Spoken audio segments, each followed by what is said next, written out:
क्या कर रहे थे बताओ?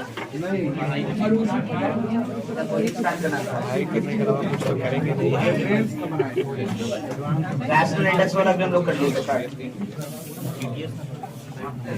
तो डिटेल्स डिस्कशन का तो स्कोप नहीं होगा। है कितने लोगों का बना हुआ है बताओ डिटेल्स दोनों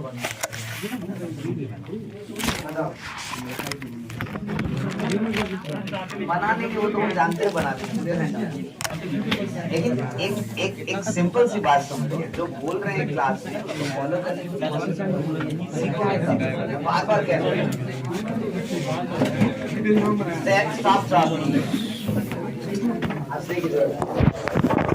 सिचुएशन की बात मैं बोल रहा हूँ। अभी अगर हम लोग स्किप करके पढ़ेंगे भाई, अभी डिस्कशन नहीं करेंगे तो ये सबका रह जाएगा सर, ठीक है ना? चलिए पहले हम डीटीएस, पहले कम से कम डीटीएस 1 आज हम डिस्कस करते हैं, उसके बाद फिर बारे में बढ़ेंगे।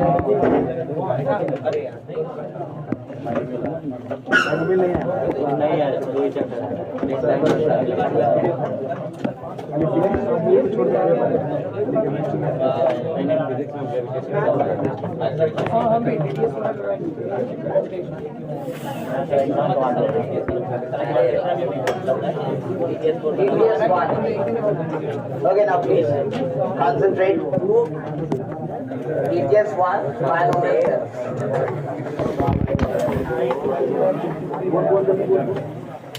बोलिए 9, 12 and 7, 13 और 7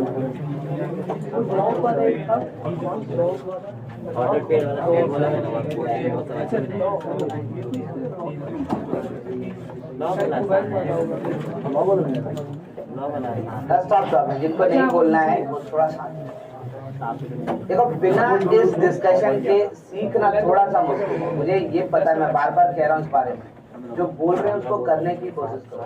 कुछ दिन बाद खुद ब खुद इफेक्ट नजर आने हैं। अगर आप नहीं करेंगे तो आपको कभी इफेक्ट नजर नहीं आएगा, समझ में नहीं आएगा कि क्यों बोल रहे हैं, हम क्या कर रहे हैं। ठीक है, ये डिस्कशन जो क्लास में हम लोग कर रहे हैं ना प्रॉब्लम्स का, ये जरूरी सिर्फ इसलिए है कि आपको सोचने का तरीका समझाना है।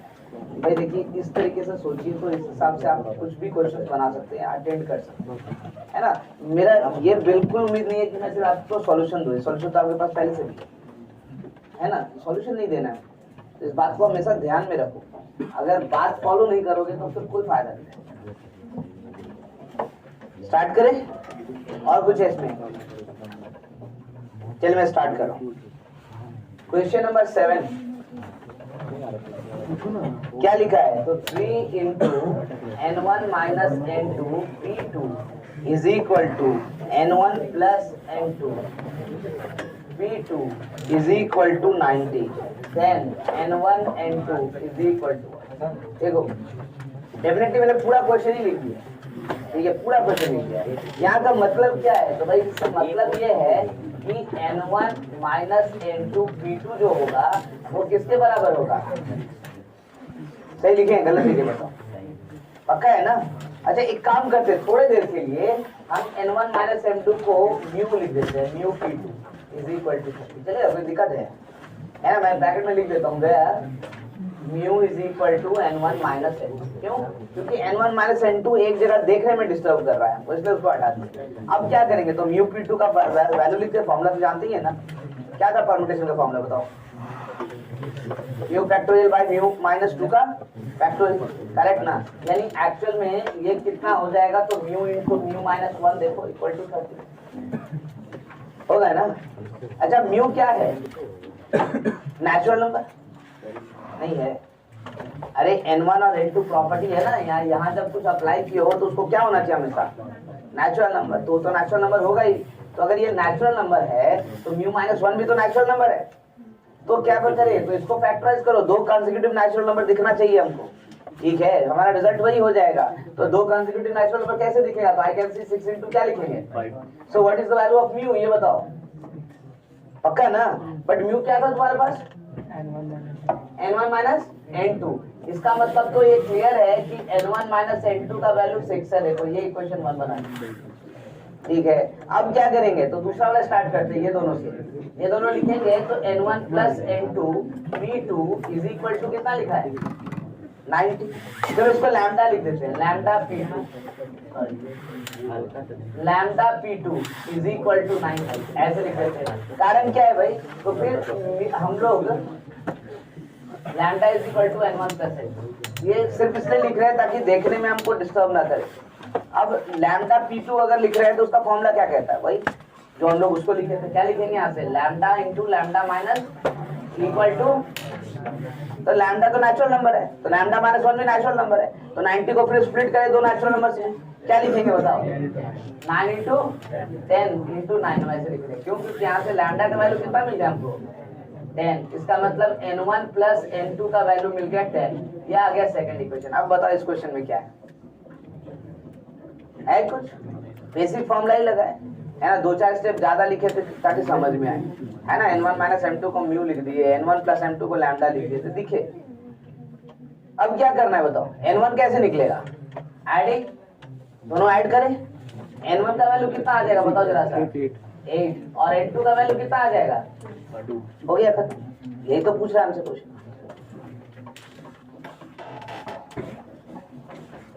है ना। बोलो तो ये तो बायनोमियल थ्योरम पढ़ने से पहले बना लेते हम, क्योंकि इतना तो बात परम्यूटेशन कॉम्बिनेशन में किए थे। बायनोमियल में तो नाम भी नहीं लिए हैं, परम्यूटेशन का नाम लिए हैं क्या हम लोग, नहीं ना, सिर्फ कॉम्बिनेशंस का नाम लिए।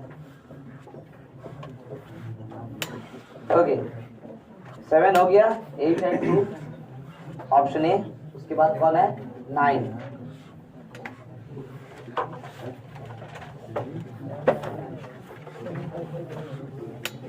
Question number 9, b plus 2h from end, यही कह रहा है। देखो एक्सपेंशन दिया है x minus 1 by x whole power कितना, तो 2n प्लस, मेंटेन साइलेंस।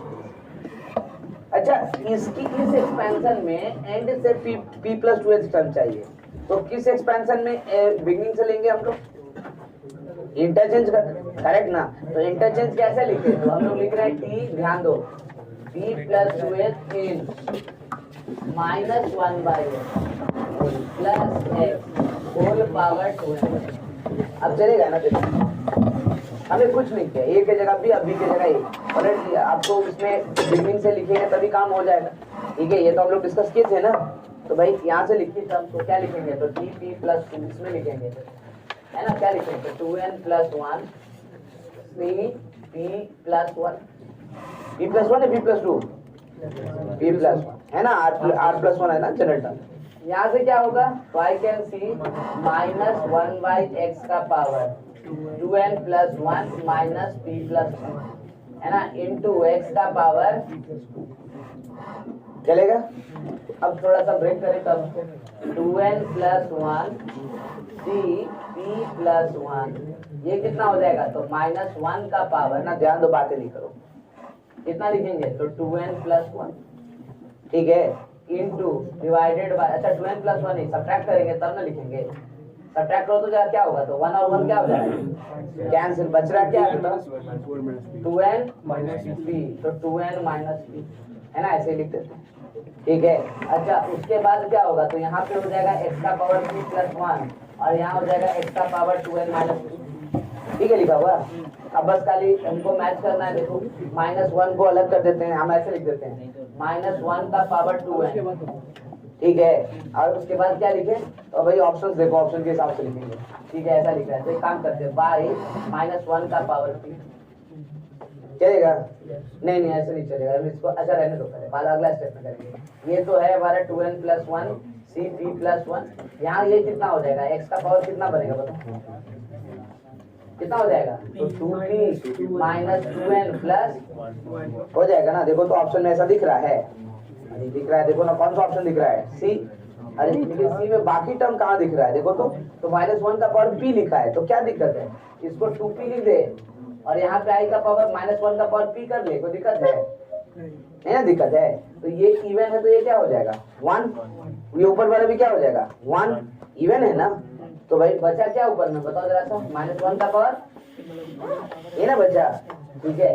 ये क्या होगा तो 2n + 1 का फैक्टोरियल देखो डिवाइडेड बाय p + 1 का फैक्टोरियल देखो, और सब्ट्रैक्ट करेंगे इसमें से इसको तो कितना आएगा तो 2n - p का फैक्टोरियल, ये कितना होगा x का पावर 2p - 2n + 1। देखो ऑप्शन सी मैच कर रहा है कि एग्जैक्टली, अगर नहीं तो डी आंसर कर रहा है मैच पूरी तरह से, option C answer,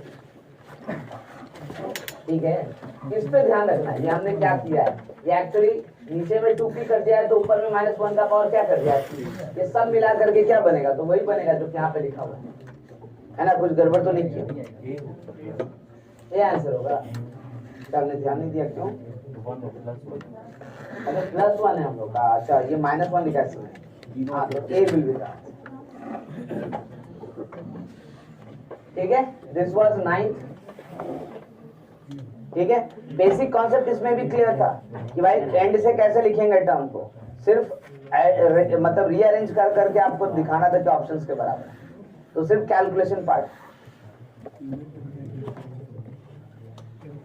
question number 10 देखो जरा ध्यान से, क्वेश्चन नंबर 10 में क्या कह रहा है, 9th term in the expansion of T9 in expansion of 3 log 3 base root under 25 power x minus 1 plus 7 good plus 3 minus log 1 by 8 sorry 1 by 8 into log 3 base 5 का power x minus 1 plus 1 whole power 10 is 180 correct, then x is equal to भाई ये जो expansion लिखा है ना, इसी को थोड़ा सा हम लोग सॉर्ट आउट करें, क्योंकि इतना लंबा चौड़ा एक्सपेंशन को अगर हम लोग कैलकुलेट करना जाएंगे तो दिक्कत हो जाएगा। कैसे, तो लॉग की कुछ प्रॉपर्टीज याद है आपको, उसमें इस्तेमाल हो सकता है, कौन सी प्रॉपर्टी बताओ, ये याद है, ये कहाँ अप्लाई होता दिख रहा है, पहला वाला, ये 3 और 3 सेम है, तो ये सिर्फ और सिर्फ किसके बराबर हुआ, रूट अंडर 2 का पावर x - 1 प्लस 7, वही ना है। उसके बाद यहाँ पर देखो इस वाले टर्म को क्या लिख सकते हैं, तो -1/8 लिख रखा है, ठीक है। तो हम एक काम करते हैं, इसको ऐसे लिख लेते हैं, 3 का पावर log 3 बेस 5 का पावर x - 1 प्लस 1 -1/8, है ना, चलेगा, सेम चीज है ना, देखो तो ठीक है। वापस फिर यही प्रॉपर्टी लगा उस पे, ठीक है। तो एक्चुअल में जो एक्सपेंशन है हमारा पूरा का पूरा एक्सपेंशन किसमें चेंज हो गया, तो I can see root under 25 का पावर x - 1 प्लस 7 प्लस 5 का power x - 1 plus 1 whole power -1/8 whole power 10, इसमें चेंज हो गया ना, नहीं हो गया तो लॉग तो खत्म ही हो गया। प्लस एडिशनल थोड़ा सा और बात करें, ये देखो 5 का पावर x - 1 है, ये 25 का पावर x - 1 है। हम अगर सपोज ही कर लें कि लेट 5 का पावर x - 1 को t कहेंगे और आसान हो जाएगा, है ना, एक्सपेंशन बाद में ही लिखेंगे। तो बताओ ये क्या होगा, ये क्या होगा, तो आई कैन सी ये हो जाएगा root under t square plus, और ये क्या हो जाएगा तो 1/t प्लस 1 का होल पावर 1/8 होल पावर 10। देखो अब ज्यादा अच्छा लग रहा है, ठीक है। t बाद में कैलकुलेट करेंगे, लेकिन ऐसे लिख तो सकते हैं, ठीक है। अब बताओ इसमें क्या निकालना था, तो T9 180 के बराबर है बता रहा है, करेक्ट ना, तो T9 पहले निकालते हैं। बताओ T9 क्या होगा, T9 10C8 है ना, उसके बाद यहाँ क्या लिखोगे तो t स्क्वायर प्लस 7 का रूट ओवर होल पावर 10 - 8 है ना, इनटू कितना लिखोगे ये बताओ 1/t प्लस 1 का पावर 1/8 का होल पावर 8, ऐसे ना लिखेंगे। देखो तो पावर्स कैंसिल हो गया, कौन कौन कैंसिल हुआ, तो ये 8 और ये 8 क्या हो जाएगा कैंसिल, ये 2 हो रहा है और यहाँ स्क्वायर रूट है वो भी कैंसिल हो गया ना, यानी बचा क्या, तो T9 हमारे पास क्या आया यहाँ 10C2 भी तो लिखते, 10C2 है तो क्या लिखेंगे 10 × 9/, इतना ही ना लिखेंगे, करेक्ट। यहाँ क्या बच रहा है तो t स्क्वायर प्लस 7 और यहाँ क्या बच रहा है तो t प्लस, कितना आसान हो गया। अब क्या करें, तो गिवन है हमारे पास गिवन है कितना, तो T9 कितने के बराबर बताया, 180। So I can write 45 into t square plus 7 by t plus 1 is equal to 180। अब ये देखो कैंसिल, कितना से नहीं होगा, 45 into 4 कितना होता है 180 है ना। अब इसको मल्टीप्लाई उधर कर देते हैं, तो t square plus 7 is equal to 40 plus, अब ये तो दिखता है क्या है, क्वाड्रेटिक इक्वेशन, ये इधर आएगा, कितना होगा t स्क्वायर माइनस 40 और क्या प्लस 3 इक्वल टू, t का वैल्यू पता चलेगा अब यहाँ से, बताओ जरा सा कौन कौन सा, 1 और 3 कितना 1 and 3, तो 1 and हो गया।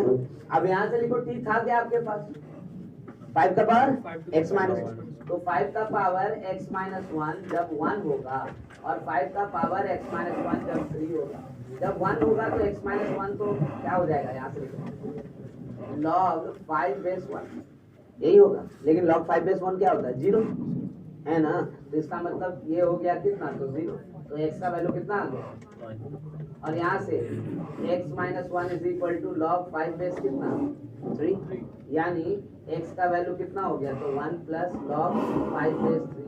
अच्छा इसको ऐसे नहीं लिखते, log 3 base 3 plus log 5 base 3, यानी ये आंसर कितना बन जाएगा, तो log, अच्छा 5 बेस 5 ना होना चाहिए, सॉरी 5 बेस 5, क्यों सेम बेस होगा तब ना ऐड करेंगे, तो अब क्या लिखेंगे log 5 बेस कितना, so we are getting two answers, x is equal to 1 and x is equal to log 5 base 50। अब देखो इसमें बायनोमियल कितना प्रॉब्लम कर रहा है, बायनोमियल का तो एकदम बेसिक कॉन्सेप्ट है, खाली जनरल टर्म निकालना और तो कुछ नहीं, जो भी है वो क्या है, तो लॉग का क्या प्रॉपर्टी क्वाड्रेटिक,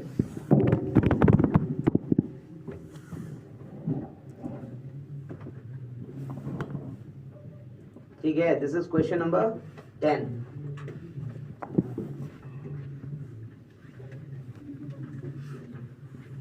ट्वेल्व 13 15 तीन क्वेश्चन आ रहे हैं, ये सब डेंजरस क्वेश्चन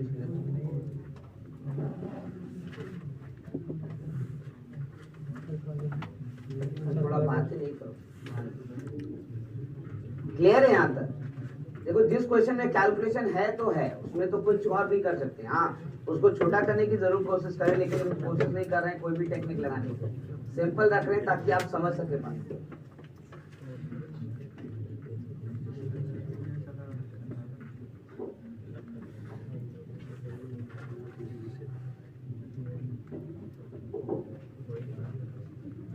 पहला वाला ये कॉलम क्लियर करें,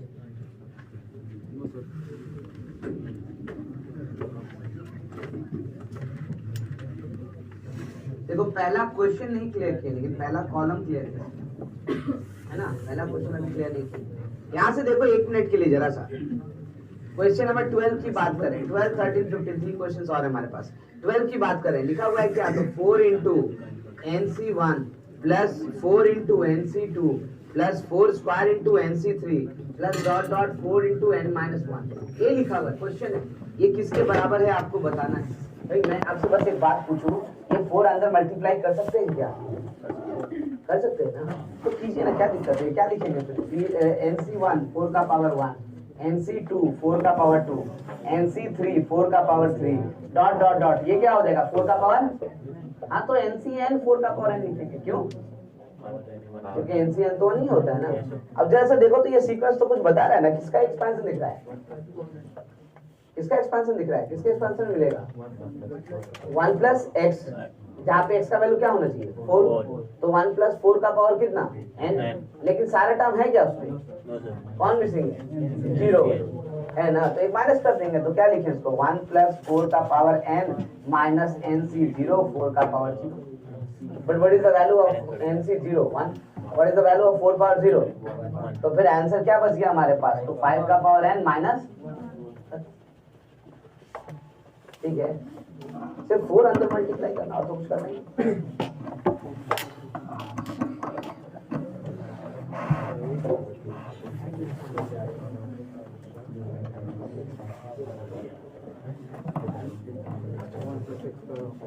देखो मैं कुछ भी नहीं हटा रहा, क्वेश्चन नंबर 13 भी मैं यहीं पे बोल रहा हूँ, है ना, क्योंकि आप देखेंगे तभी आपको समझ में आएगा। मुझे एक बात बताओ, 13 में बोल रहा है कि हमको टर्म इंडिपेंडेंट ऑफ एक्स बताना है, किसमें? तो x plus 1 by x to the power 2/3 minus x to the power 1/3 plus 1 minus x minus 1 by x minus x का पावर हाफ होल पावर 10। मैंने बार बार कहा है, ऐसा कुछ एक्सपेंशन हो तो कोशिश करो कि अंदर ही सॉल्व कर ले, उसके बाद एक्सपैंड करें। एक्सपैंड करने के चक्कर में नहीं पड़ो, है ना। तो कैसे सॉल्व करेंगे? तो ये देखो, तो ध्यान दो बात है, ये नीचे में जो टर्म है ये किसके किसके फैक्टर में आने का मतलब कोशिश कर रहा है, बताओ जरा। ए क्यूब माइनस ए क्यूब प्लस बी क्यूब, ए क्यूब प्लस बी क्यूब का एक्सपेंशन क्या होता है? ए क्यूब प्लस बी क्यूब का एक्सपेंशन क्या होता है, बताओ क्या होता है? माइनस प्लस और ए क्यूब माइनस बी क्यूब का क्या होता है? यहाँ माइनस बी होगा, यहाँ क्या होगा? तो ये किसके एक्सपेंशन में आने वाला है? नीचे वाला, ये डिनोमिनेटर बोल रहा है, ये इसके बारे में बात कर रहे हैं। माइनस वाला कि प्लस वाला? प्लस आएगा ना। तो भाई ए क्यूब इसका क्या होना चाहिए, बताओ जरा। यहाँ से ए क्या है? एक्स पावर 1/3 है ना, तब तो आपका बन रहा है ना। और बी क्या है? 1। तो इसका मतलब यहाँ देखो ना, करेक्ट। मैं ये कह रहा हूँ x का पावर x प्लस 1 को x का पावर 1/3 का होल क्यूब प्लस 1 क्यूब नहीं लिख सकते हैं? गलत होगा क्या? क्वेश्चन खुद ही बोल रहा है। अब इसमें क्या करेंगे? तो फॉर्मूला लगाएंगे, ये क्या हो जाएगा? x का पावर 1/3 प्लस 1 इंटू एक्स का पावर 2/3 माइनस एक्स का पावर 1/3 प्लस 1। आ गया फैक्टर। अब करना क्या है? इसको इधर डिवाइड कर दो, तो क्वेश्चन ने डिवाइड कर रखा है। तो जो पहला वाला टर्म है x plus 1 by x to power 2/3 minus x power 1/3 plus 1, ये किसके बराबर आया? देखो तो जरा सा, आसान हुआ? ठीक है। अच्छा, दूसरा वाला टर्म भी देखते हैं, ये वाला टर्म। पहले तो डिनोमिनेटर से कॉमन मिल सकता है, क्या कॉमन मिलेगा? एक्स का पावर हाफ है ना, तो डिनोमिनेटर में पहले एक्स का पावर हाफ कॉमन ले ही लो। अंदर क्या बचेगा? एक्स का पावर हाफ माइनस 1। तो ये तो ए स्क्वायर माइनस बी स्क्वायर वाला फैक्टर है। न्यूमरेटर में ये ए स्क्वायर माइनस बी स्क्वायर नहीं बन सकता है, तो उसको क्या लिखते हैं? ए माइनस बी इंटू ए प्लस बी लिखते हैं ना। तो इसको अगर करेंगे तो क्या लिखेंगे? एक्स का पावर 1/2 माइनस 1 इंटू एक्स का पावर 1/2 प्लस 1। देखो तो मल्टीप्लाई करके आएगा सेम चीज। तो कुछ तो कैंसिल हो गया, देखो लगता है। क्या कैंसिल हो गया? एक्स का पावर हाफ माइनस 1। तो बचा क्या हमारे पास? तो एक्स का power half plus 1 by x का पावर हाफ, यानी इसको लिख सकते हैं 1 प्लस 1 बाई एक्स का पावर हाफ। यही बचा ना। अब क्या करें बताओ? अब क्या करें? यहाँ लिख देते हैं, और क्या। तो हमारा रफ वर्क था, इतना हम लोगों ने किया। अब क्या करें? तो पहले लिख दो, उसके बाद एक्सपैंड करेंगे। लिखेंगे तो क्या होगा बताओ जरा। 1 क्या हो जाएगा? कैंसिल हो जाएगा। यानी अब हम आ रहे हैं इस पे लिखने के लिए। देखो अब हम सॉल्यूशंस की बातें कर रहे हैं। यहाँ से सॉल्यूशन है, अब यहाँ से बात करें। ये तो रफ वर्क है हमारा, ये समझने के लिए चाहिए। अब क्या करेंगे? यहाँ से लिख रहे हैं x plus 1 by x to power 2/3 minus x power 1/3 plus 1 minus x minus 1 by x minus x का power half whole power 10 is equal to, इसकी जगह क्या लिखा जा सकता है? तो x पावर 1/3 प्लस 1 है ना, माइनस इसकी जगह क्या लिख सकते हैं? तो 1 प्लस 1 बाई एक्स का पावर 1/2 होल पावर 10। ठीक है, ऐसे रिप्लेसमेंट कर सकते हैं ना। देखो तो क्या क्या कैंसिल हो गया? ये प्लस 1 और ये, तो बचा क्या हमारे पास? x का पावर 1/3 माइनस 1 बाई एक्स का पावर 1/होल पावर। ठीक है। अब किसमें क्या चाहिए? Coefficient of the term which is independent of x, यानी कोएफिशिएंट ऑफ x पावर क्या? 0। उसको कैसे निकालते हैं? तो पहले क्या निकालेंगे? जनरल टर्म dr प्लस 1 कितना हो जाएगा? तो 10 cr x का पावर कितना? तो 10 minus r by into minus 1 का पावर r बाई x का पावर r बाई x का वैल्यू एक जगह करें, एक जगह करेंगे तो I can right 10 cr minus 1 का पावर r इंटू x का पावर कितना हो जाएगा? तो 10 minus r by 3 minus r by 2। यही ना होगा। अब टर्म इंडिपेंडेंट ऑफ एक्स चाहिए, इसका मतलब यही वैल्यू पावर क्या होना चाहिए, 0। So I can see term independent of x implies coefficient of x का power 0 implies 10 minus r by 3 minus r by 2 must be equal to।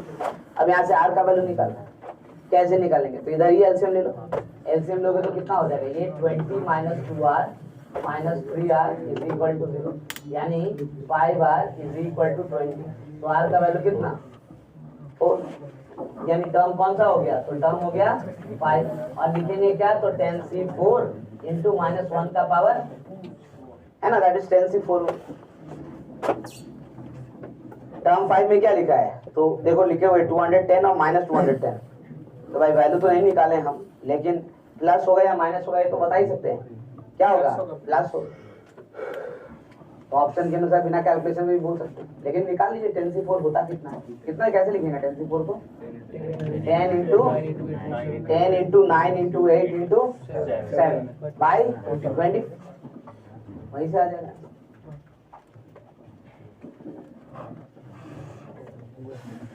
एक क्वेश्चन और बचा हुआ है, आप लिख लें उसके बाद बात करते हैं, है ना, क्योंकि उसमें थोड़ा सा जगह जरूरत होगा। और आज एक ही डिटेल्स डिस्कस कर रहे हैं, लेकिन आई होप कि नेक्स्ट क्लास के ऑनवर्ड्स हम लोग ज्यादा कर पाएंगे।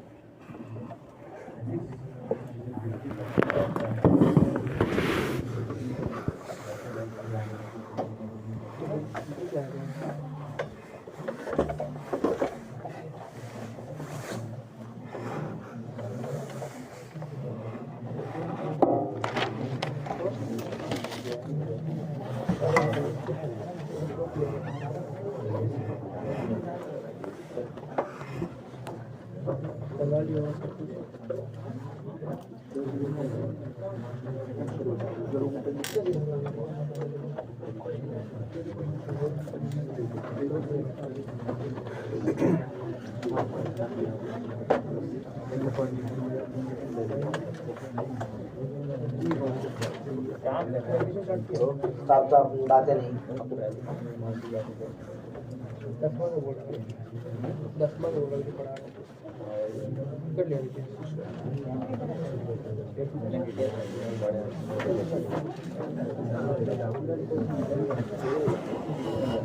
इस सिलेबस में कोनिक्स तो नहीं है, अब गैर हो गया ना, बात तो मैंने पहले सीखा, जो बनाएंगे तो आएंगे।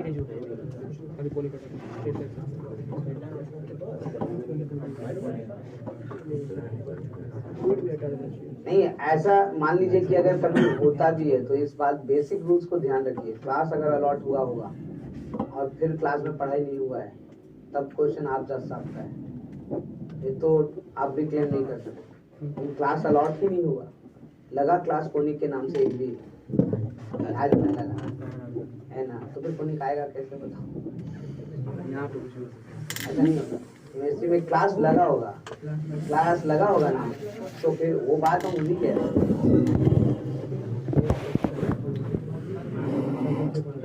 क्लास लगा होगा, क्लास नंबर के अनुसार से लगता है। अब हर आदमी को नहीं ना पता कि किस क्लास में कौन टीचर कितना तक गया है, क्लास नंबर इतना क्लास लग गया तो यहाँ तक हो गया होगा पढ़ाई, इस होप में चल जाते हैं।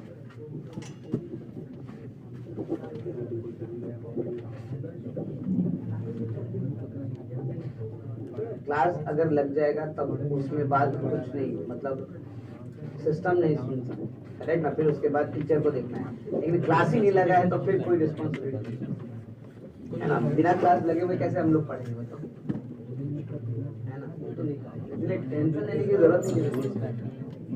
और हम लोग पीछे नहीं चल रहे हैं, तो कम नहीं, अगर आप बना रहे हो तो, हम नहीं बना रहे तो बहुत पीछे बात है।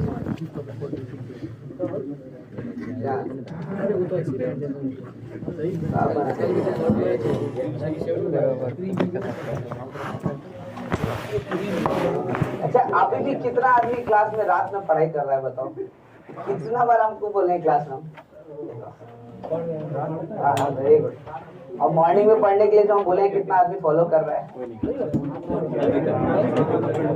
अच्छा, जिनको स्कूल नहीं जाना उनकी बात में जाना, स्कूल नहीं जाना वो तो कम से कम। अच्छा पुढे हट देखो, एक नॉर्मल सा फैक्ट हम लोग समझा रहे हैं, बार बार बोले हैं, फिर एक बार बता रहे हैं, लास्ट टाइम बता रहे हैं, क्योंकि मतलब प्रॉब्लम खड़ा होता है यहाँ से ही स्टार्ट होता है। हम अगर अगेंस्ट बायोलॉजिकल क्लॉक जाएंगे तो कहीं ना कहीं हम अगेंस्ट द स्ट्रीम मूव कर रहे हैं, है ना। आपके वेलोसिटी को चैलेंज मिलेगा, आप डिक्रीज होंगे। रात में कितना भी आप फ्रेश माइंड महसूस करो, फ्रेश होते नहीं, करेक्ट ना। माइंड थका ही होता है, ठीक है। वो लॉजिकल काम नहीं कर सकता, करेगा क्या, किस तरह का काम, तो वो कलरिकल काम नहीं होता है। अच्छा यहाँ से उठा कर इसको रख देते हैं, मल्टीप्लाई करने से अच्छा 2 ऐड करने पे आंसर आ गया, लेकिन 2 क्यों ऐड किए थे ये नहीं समझ पाए, है ना। बात समझ लो इस बात को। और मैं यही फैक्ट आपको बार बार समझाने की कोशिश कर रहा हूँ, इसमें बहुत डिफरेंस है, हेवी डिफरेंस है, ठीक है। कोशिश यही करना है आपको कि दिन में मॉर्निंग में हम लोग ये काम करें। कोई भी एक्सरसाइज कुछ भी होता है, जो भी प्रैक्टिस होता है, गाने वालों को देखो, सिंगर्स मॉर्निंग में रियाज करते हैं। क्रिकेट खेलने वाले है ना, सचिन तेंदुलकर के बारे में सुना है ना, जब तक रिटायर नहीं किया था ना, सुबह 4 बजे उठता था और 6 बजे ग्राउंड पे नहा धोआ के पूजा करके, ये भी समझ लो। जब तक वो रिटायर नहीं किया था, रिटायरमेंट के दिन उसका स्पीच सुनो, उसका रिटायरमेंट स्पीच सुनना, आपको फिर रियलाइज होगा कि वो बंदा क्या था। आप लोग जो सोचते हो ना सिर्फ बन गया, बन नहीं गया, उसने बहुत मेहनत, करेक्ट। रिटायरमेंट के दिन बोला कि अब मैं सोऊंगा कम, ठीक है। नहीं तो 4 बजे उठने वाला बंदा 6 बजे ग्राउंड पर, समझ रहे हो बात को। अब आप बोलोगे कैसे कैसे, तो कुछ करना नहीं पड़ता होगा। यहाँ बहुत सारा इंसान है तो रात में सोने को इसलिए बना है ना, मतलब रात में लोग अंधेरा में देख सकते हैं क्या, नेचर चेंज हो गया क्या हम लोग का। अच्छा देखो, एक दूसरे चीज के लिए अगर हम बात कर रहे हैं तो सिर्फ इसके लिए कि एक दूसरे को ब्लेम करने के लिए हम लोग डिस्कशन नहीं कर रहे हैं। इस बात को समझो, हमें इम्प्रूव करना है और करेक्टली इम्प्रूव करना है, ताकि आगे फ्यूचर में भी बहुत सारे चैलेंजेस होंगे। मैंने बोला खाली पढ़ाई के फ्रंट पे बहुत सारे चैलेंजेस होंगे, लेकिन सबको फेस करने के लिए कम से कम कूल माइंड चाहिए, पीस ऑफ माइंड चाहिए। आप सोच सके, है ना, हर चीज को, हर मोमेंट को कोई नहीं सिखा सकता कि इसको कैसे हैंडल करोगे, इसको कैसे करोगे, करेक्ट ना। लेकिन आपका दिमाग अगर शांत होगा, सोच सकेगा, तो किसी भी मोमेंट को हैंडल कर सकता है आसानी से। अगर नहीं होगा तो आप कितने भी इंटेलिजेंट हो, करेक्ट, कितने भी इंटेलिजेंट हो, उस वक्त वो तो डैमेज करके जाएगा, ठीक है। तो इस कारण से मैं बार देखो, जो चीज आपको मतलब इंस्पिरेशन देता है, मैं बस उसी का एग्जांपल से बोलता हूँ, इसलिए बार बार बोलता हूँ। आप फिर से उसी सचिन तेंदुलकर को उठाओ, जिसके लिए आप बहुत क्रिकेट देखते हो, तो आपको ये बात ध्यान रहता है कि भाई खेलता है ना। उसका कुछ मैचेस देखो आप ध्यान से, चोट लगने के बाद भी वो बंदा कभी भी आंख बंद करके हुक नहीं किया, कभी भी तो फर्स्ट मैच में तो पूरा नाक उसका टूट गया था, ठीक है। लेकिन उसके बावजूद भी वो बंदा, उसके सामने उसका हाइट और भी छोटा था, करेक्ट, उसके सामने 6 फुट और 6.5 फुट का बंदा बॉलिंग कर रहा था फुल स्पीड से, फिर भी उसने कभी पेशेंस नहीं खोया कि आंख बंद करके बैट घुमा दे, जैसे सौरव गांगुली कई बार घुमाता है ना। आज की डेट में बहुत सारे खिलाड़ी आंख बंद करके घुमा दे बैट, कैसे लगी जाएगा, ठीक है। लेकिन उसको कभी नहीं देखोगे। एक तो वर्ल्ड कप का मैच जो इंडिया हार गया था, लेकिन उसके बावजूद भी उसको देखने वाले इंस्पिरेशनल मैच था, ठीक है। उसको बाउंसर्स 3 बाउंसर्स ऐसे आंख के सामने से निकाला था जो चुका था, और चौथा बाउंसर थोड़ा सा उसको स्पेस मिला था, छक्का पहली बार गया था, वैसे एकदम सीधा स्ट्रेट ऐसे निकाला था। कोई भी फील्डर नहीं, 2 एक फील्डर रख रहा है, एक फील्डर रख रहा है, 20 से कम गया था, कुछ दिखते रह गए सब क्या हो गया, ठीक है। तो भाई दिमाग उसका खुल था इसीलिए। और मैं बस इतना ही बात कह रहा हूँ, आप फ्रस्ट्रेट जहां होंगे वहां पे दिक्कत हो जाएगा, और फ्रस्ट्रेशन ही रोकना है। इसलिए रात में काम करना बहुत डेंजरस होता है। रात में 2 बजे तक 3 बजे तक जग गए अगर आप, तो समझिए कि अगला दिन भी बर्बादी है। ट्रूली बोलते, पूरा दिन में सो करके आप अपने आप को रिलैक्स नहीं कर सकते, नहीं कर सकते, पॉसिबल नहीं है। ह्यूमन बीइंग है हम लोग, है ना। पेड़ पे खड़ा होकर थोड़ी सो सकते हम लोग, सो सकते हैं नहीं ना। तो हम लोगों को बात समझना पड़ेगा। और ये उम्र ब्रेन डेवलपमेंट का है, इस बात को भी ध्यान रखना, ऐसा नहीं कि उसको नुकसान पहुंचा दे। हर बात को समझो। तुम नहीं समझ रहा है, नहीं उसको समझा रहा है, तुम नहीं समझ रहा है ना। अब मेरे पास समय तो मिलेगा तो खाली तो हम देखेंगे क्या कर रहे हो क्या नहीं कर रहे हो, ठीक है। अभी समय नहीं था, सिलेबस का लोड था, इसलिए तो थोड़ा सा हम चले गए उधर की चलो कल एक बार काम खत्म करें, लेकिन नुकसान ज्यादा ना हो जाए इसलिए ध्यान में रखिए। क्वेश्चंस जैसे बोलते हैं उस हिसाब से बनाते चलिए तो नुकसान ज्यादा नहीं होगा, कभी भी संभाल लेंगे। लेकिन नहीं बनाएंगे तब तो नुकसान हो ही जाएगा। चलिए एक लास्ट क्वेश्चन है 15। I will show you this question and then will proceed for conic section. Conic section में पहला पार्ट होगा हमारा पेयर ऑफ स्ट्रेट लाइंस, उसके बाद बात करेंगे। दिख रहा है for natural number m and n 1 minus y whole power m 1 plus y whole power n is equal to 1 plus a1y a2y square plus dot dot dot a1 equal to a2 equal to 10 then m comma n is equal to 1। बस इतनी सी बात। क्या कर रहा है ये बताओ। ऐसा क्वेश्चन तो हम लोग किए थे ना प्रीवियस ईयर के नाम पे भी किए थे, प्रीवियस ईयर का क्वेश्चन जिसमें कोएफिशिएंट ऑफ क्या निकाले थे x स्क्वायर और कोएफिशिएंट ऑफ क्या निकाले थे x, दोनों जीरो के बराबर था, याद है ना। ये भी तो वही करना है और तो कुछ करना नहीं है, दोनों का खाली प्रोडक्ट। इसका जनरल टर्म लिखो, इसका जनरल टर्म जल्दी बताओ क्या लिखेंगे। इसको बॉक्स में कर देते हैं क्योंकि ये नहीं कर रहे हम लोग, डायरेक्ट इसके बाद दे रहे हैं, इसके बाद आगे इसका जनरल टर्म बताओ क्या लिखेंगे। Sigma m C r running from 0 to कितना m है ना, और यहाँ पे क्या लिखेंगे -1 का पावर r इंटू y का पावर। Very good. इसका बताओ, इसका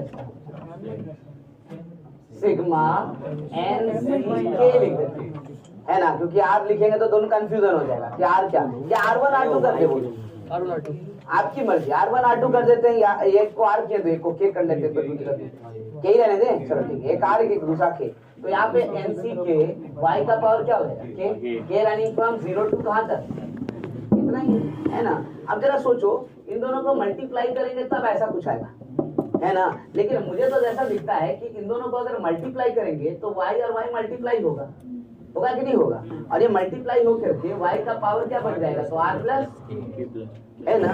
तो अगर हमको y का पावर 1 चाहिए तो किसको 1 होना चाहिए, r प्लस के। आई डिडंट अंडरस्टैंड क्या हुआ, समझ में आया क्या आया समझ में। इसको जनरल लिखे, इसको जनरल लिखे और मल्टीप्लाई किए तो अगर हमको a1 चाहिए तो a1 क्या है, कोएफिशिएंट ऑफ क्या, y का पावर 1। तो इसका मतलब तो यही कह रहा है कि r प्लस k का वैल्यू कितना होना चाहिए। इस हिसाब से r का वैल्यू अगर 0 लेंगे तो k का वैल्यू क्या लेंगे 1, और r का वैल्यू अगर 1 लेंगे तो k का वैल्यू क्या लेंगे 0। और कोई वैल्यू ले सकते हैं नहीं, ये भी फिर से r 0 से m होगा और k 0 से n होगा। तो बताओ जरा सा a1 को अब क्या लिखे बताओ।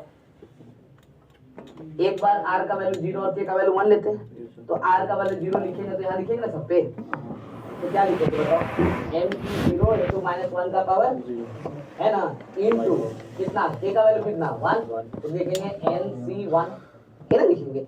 फिर प्लस क्योंकि एक और अपॉर्चुनिटी है, दूसरा वाला कौन सा, r का वैल्यू कितना लिखना है 1, तो लिखेंगे mc1 इंटू -1 का पावर 1 इंटू nc क्या 1 हो जाएगा ना।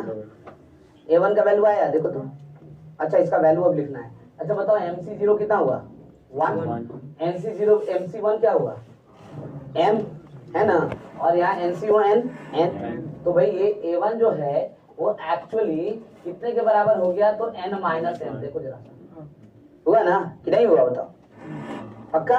और a1 कितने के बराबर बताया है देखो ना 10। तो इसका मतलब एक इक्वेशन तो हमारे पास आ गया कि n माइनस m जो होगा वो 10 होगा इक्वेशन है ना। We are going to use this things, ध्यान रखोगे हर बार। अब क्या करना है, तो दो अननोन है तो दो इक्वेशन चाहिए, एक इक्वेशन से काम नहीं चलेगा। दूसरा इक्वेशन कैसे निकाला जाए ये बताओ जरा, दूसरा इक्वेशन कैसे निकाला जाए। तो a2 का वैल्यू है ना, तो a2 है क्या पहले ये बता, तो a2 है क्या, it is coefficient of y square. तो इसका मतलब यहाँ पे r प्लस k क्या चाहिए 2। कैसे आएगा कॉम्बिनेशन बताओ, मुझे दिख रहा है आर का वैल्यू 0 तो के का वैल्यू 2, अच्छा 1 लिख दिया, क्या लिखेंगे 2, अच्छा आर का वैल्यू 1 तो के का वैल्यू 1 और आर का वैल्यू 2 तो के का वैल्यू 0। और कोई कॉम्बिनेशन सोच के बता दो एक बार, उसके बाद फिर आगे बढ़ेंगे। और कोई कॉम्बिनेशन नहीं ना, चलिए लिखते हैं, मल्टीप्लाई तो करना है। तो a2 इज इक्वल टू क्या होगा, तो यहाँ से लिखेंगे mc0 माइनस 1 का पावर 0 इंटू nc2 आएगा ना, दूसरा वाला प्लस mc1 इंटू माइनस 1 का पावर 1 इंटू nc1 प्लस तीसरा वाला mc2 माइनस 1 का पावर 2 इंटू nc0। और कुछ देखो तो लिखने में तकलीफ है, अब कर सकते हैं ना ऐसा काम, ठीक है। अब बताओ तो इसके एक्सप्रेशंस को, ये तो 1 हो गया, ये भी क्या हो गया 1, nc2 क्या हुआ, ये तो 10 है ना, a2 तो 10 है ना, करेक्ट। ये क्या बना, तो n into n minus 1 by आ गया। ये क्या बना देखो माइनस, यहाँ से m यहाँ से n तो mn, यहाँ से क्या आया, तो यहाँ से दिख रहा है plus m into m minus 1 by,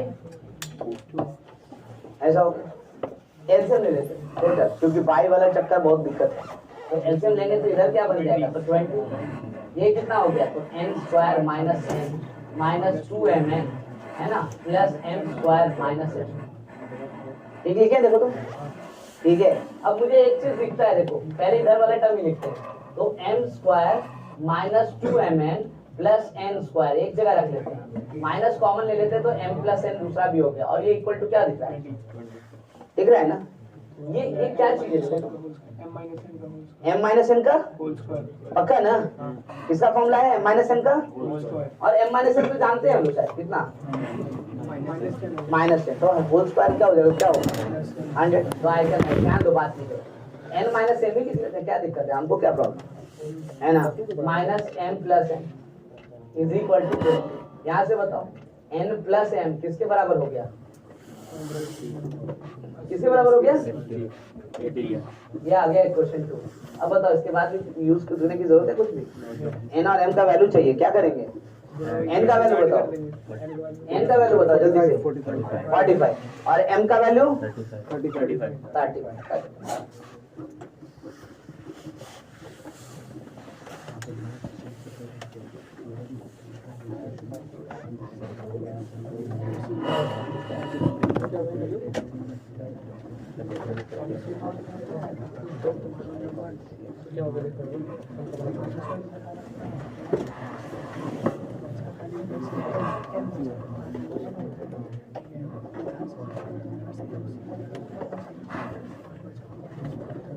multiply ही करना है दो एक्सपेंशन, तो हम लोग वही देख रहे थे कि मल्टीप्लाई करने पे क्या होगा, तो y का पावर ऐड हो जाएगा, पहला वाला में r है, दूसरा वाला में k है, तो y का पावर r प्लस k हो जाएगा। हमको क्या चाहिए, उनको उससे मतलब है, तो r प्लस k 1 चाहिए, तो r प्लस k 1 कब कब लिख सकते हैं वो लिख लीजिए, हमको r प्लस k 2 चाहिए, तो r प्लस r और k क्या क्या लिख सकते हैं वो लिख लीजिए, हो गया आंसर। आप चाहो तो यहाँ पे पूरा टर्म लिख लो, है ना, प्रोडक्ट में पूरा टर्म लिख लो, ऐसे ही छोड़ोगे क्यों, यहाँ पूरा टर्म लिख लो, क्या लिखोगे, mcr माइनस 1 का पावर r इंटू nck ऐसे इंटू y का पावर r प्लस, ये हो गया टर्म प्रोडक्ट। अब समझ में आ रहा होगा कि y टू पावर 1 का कोएफिशिएंट हम क्यों लिख रहे हैं,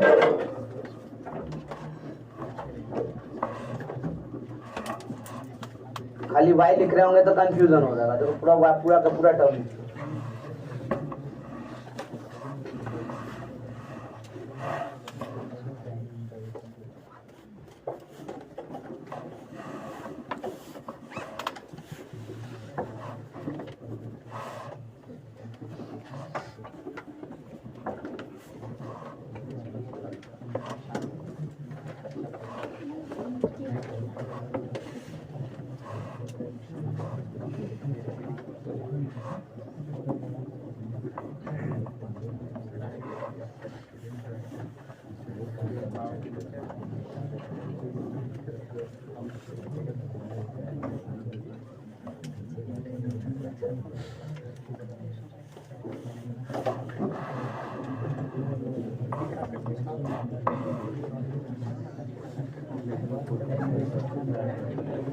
Stop.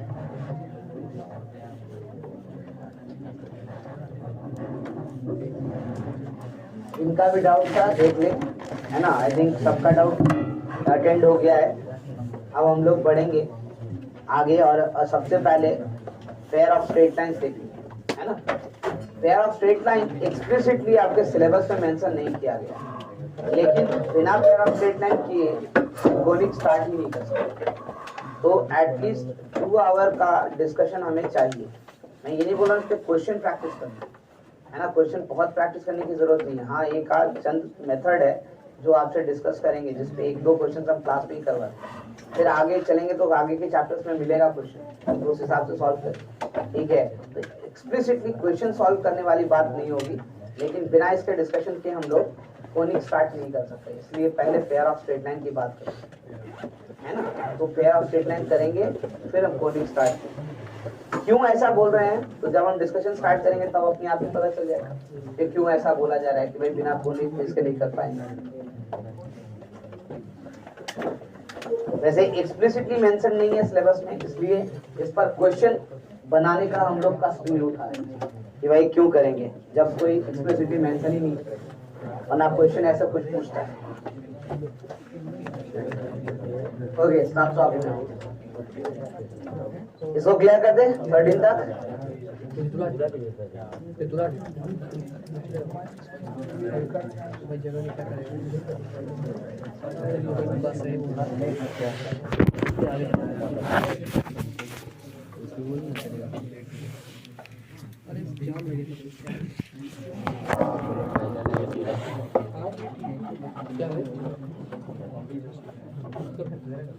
हमको बोला था हो जाने के लिए।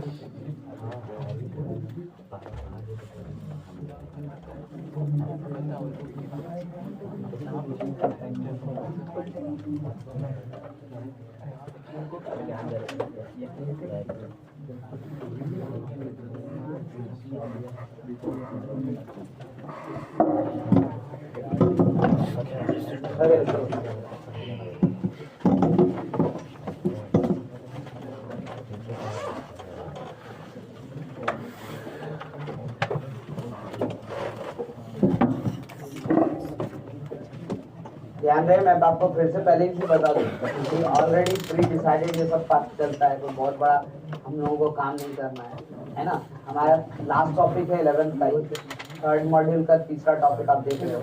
पेयर ऑफ स्ट्रेट लाइंस से स्टार्ट कर रहे हैं। पेयर ऑफ स्ट्रेट लाइन में 2 घंटा maximum, then will go for parabola, it will take 6 hours max, 4 each next, correct ना। तो हमारा काम खत्म हो जाएगा।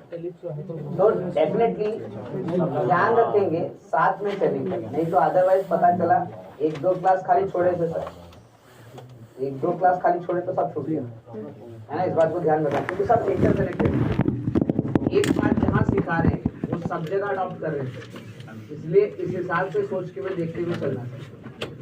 स्टार्ट करते हैं पेयर ऑफ स्ट्रेट लाइन। ध्यान दीजिए, pair of straight that's right, concentrate.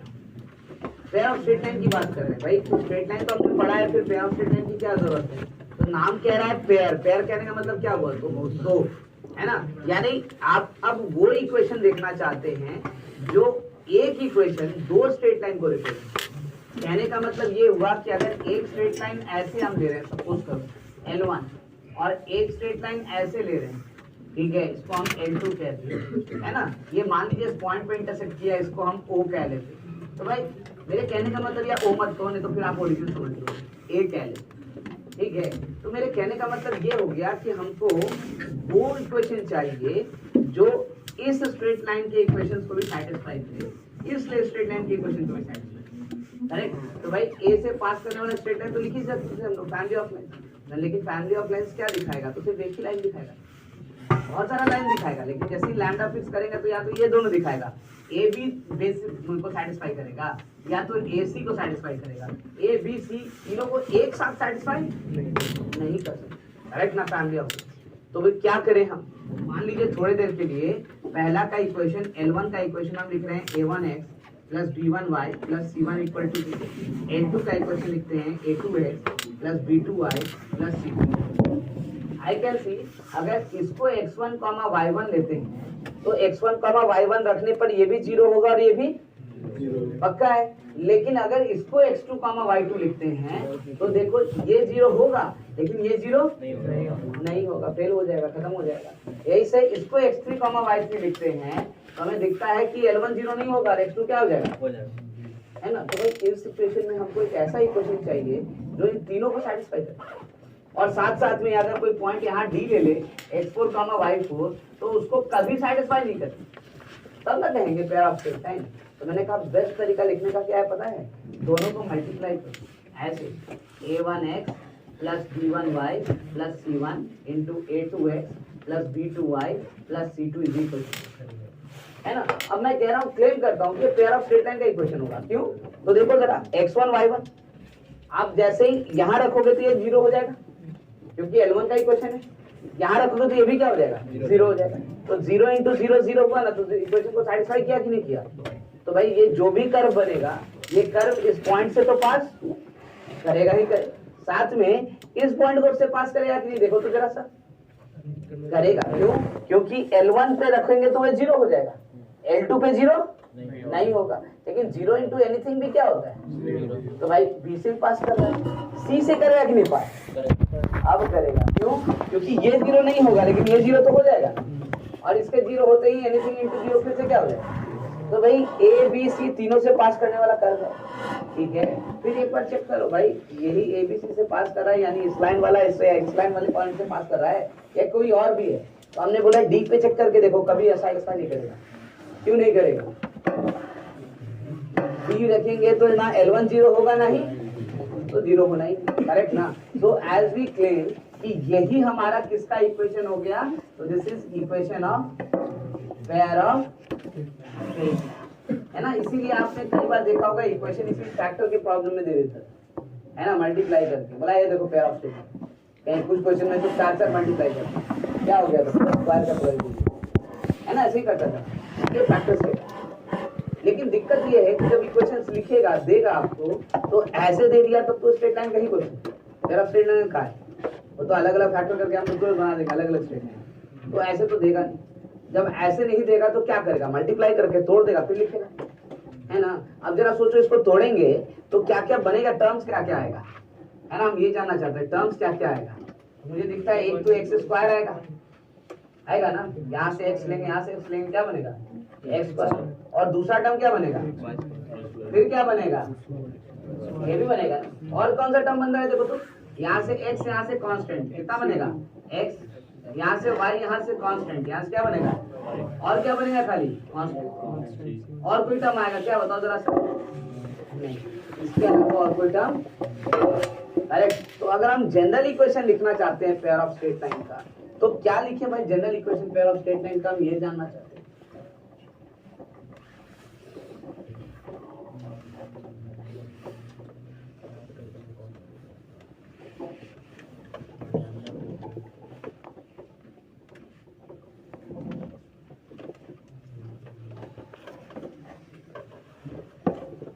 है ना। तो भाई जनरल इक्वेशन हम क्या लिखे बताइए, हमको ये पता करना था। तो हमने बोला देखो जनरल इक्वेशन लिखने का तरीका है कि इन सब के साथ एक इक्वेशन लिख दे, है ना। एक्स स्क्वायर का क्वेश्चन कुछ और होगा तो जनरल इक्वेशन लिख रहे हैं, देखो जनरल इक्वेशन क्या लिखा जाए, तो I am writing a x square एक बी वाई स्क्वायर, मतलब एक्स स्क्वायर का टर्म वाई स्क्वायर का टर्म, उसके बाद लिख रहे हैं देखो plus 2hxy plus 2gx plus 2fy plus c is equal to, ठीक है। पहला तो ठीक है ये जनरल इक्वेशन हो गया क्योंकि जो टर्म वो दिखा रहा था सब टर्म दिखा रहा है, लेकिन पहला बात तो दिमाग में ये आ रहा है कि आप एच जी एफ ऐसा क्यों लिए है कि नहीं, है ना, ऐसा क्यों लिए भाई, ये तो नहीं लेना चाहिए था। डायरेक्टली आप लिखते हैं इसका ए लिखते तो इसका बी लिखते तो इसका सी लिखते इसका डी लिखते ई लिखते और चल जाता, ये एच जी करके क्यों लिखे। तो मैं पहले आपको ये समझाऊं, ध्यान दो बात नहीं करो, है ना। तो पहले इस बात को समझाऊं कि ये जो है वो जनरल इक्वेशन तो है लेकिन क्या हमेशा पेयर ऑफ स्ट्रेट लाइन दिखाएगा हमेशा पेयर ऑफ स्ट्रेट लाइन दिखाएगा नहीं। क्यों नहीं भाई, तो आप इस बात को समझो, जैसे हम लोग क्वाड्रेटिक किए थे, क्वाड्रेटिक तो याद होगा सबको, ठीक है। मैं छोटी सी रफ वर्क में बातें बता रहा हूँ। अगर हम एक्स अल्फा बीटा को रूट कह रहे थे, अल्फा बीटा आर रूट्स, ठीक है, तो इसका मतलब x minus alpha into x minus beta into a, वो क्या कह रहे थे, a x square plus b x plus c कह रहे थे ना। लेकिन क्या a x square plus b x plus c को हमेशा इस तरीके से फैक्टर में दिखा सकते हैं क्या? नहीं, वो तो तब दिखाएंगे जब रियल रूट एग्जिस्ट करेगा, है ना। जब रियल नहीं होगा तो बात ही नहीं करेंगे हम लोग, क्योंकि रियल फिट में बात कर रहे हैं।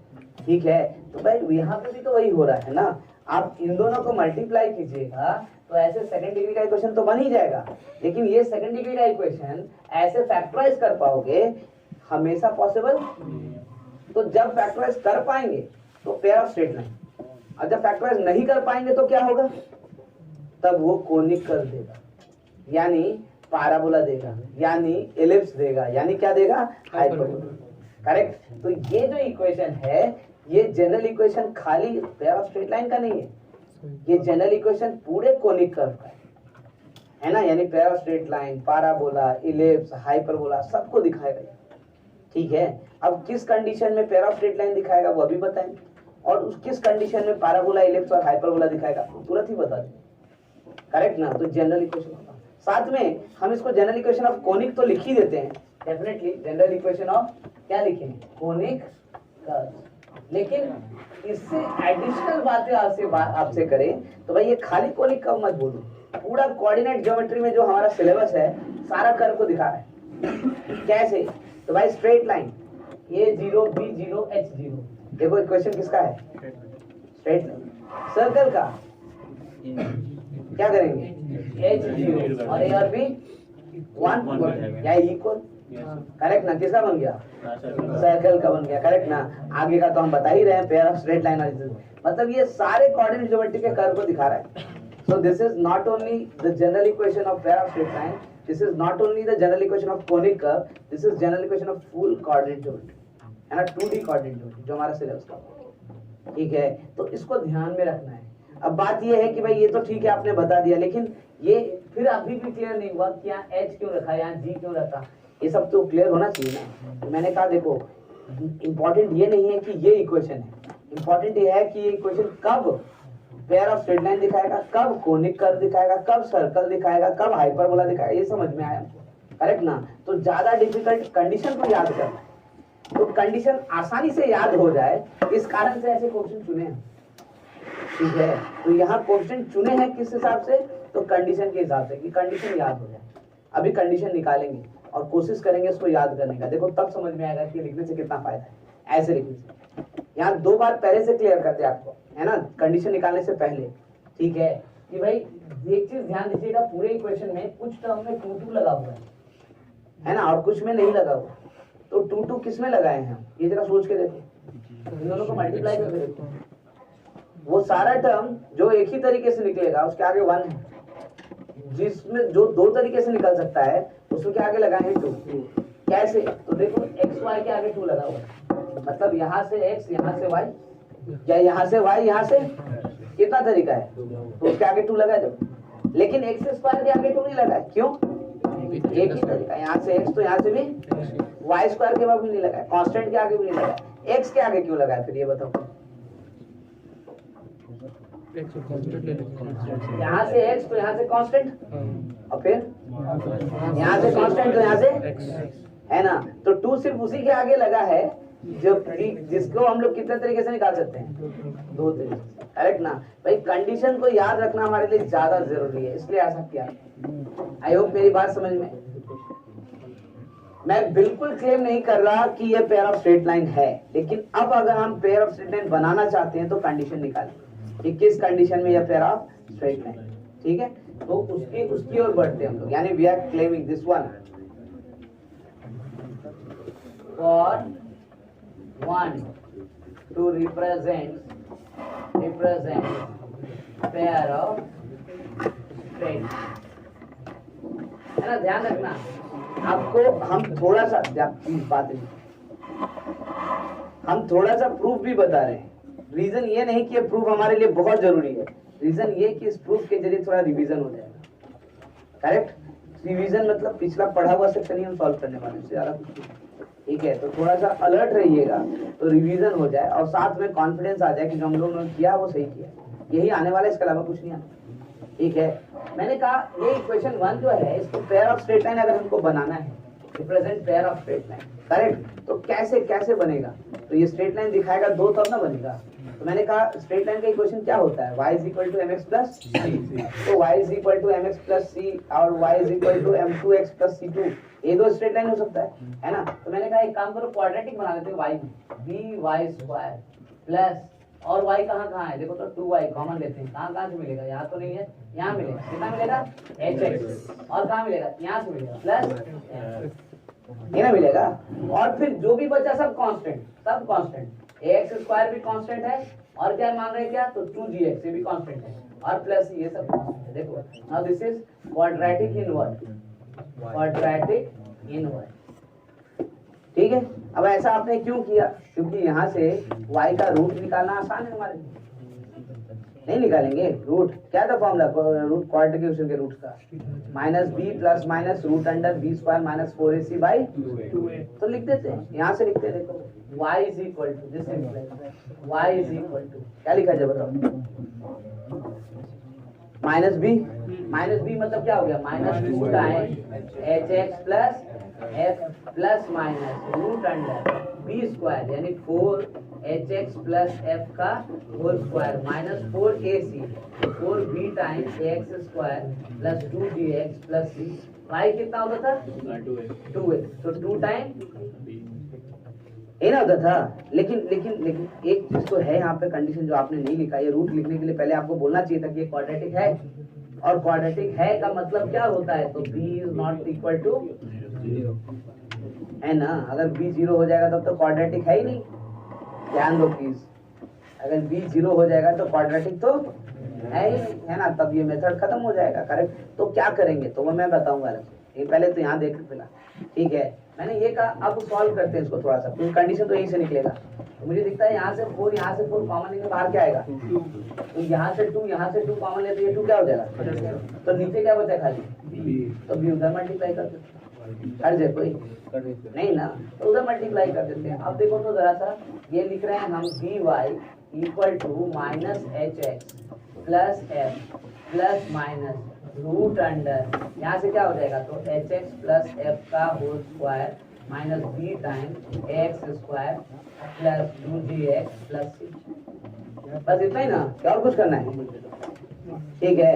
अब बताओ b 0 नहीं होगा तब ये वाले पार्ट, अगर b 0 हो जाएगा तो क्या होगा, ये 0 हो जाएगा, खत्म, यानी y का टर्म वहां पे हमको नजर नहीं आएगा, तो जब y का टर्म नजर नहीं आएगा तो पूरा इक्वेशन जो है करेक्ट नहीं, जो पूरा इक्वेशन है ये तो खाली x में ना, तो x is equal to constant क्या होता है, अरे वो भी स्ट्रेट लाइन होता है, ठीक है, तो वो तो स्ट्रेट लाइन दिखाएंगे करेक्ट ना, वो भी कितना स्ट्रेट लाइन, तो आगे बढ़ते हैं, पहले उसके बाद बात करते हैं।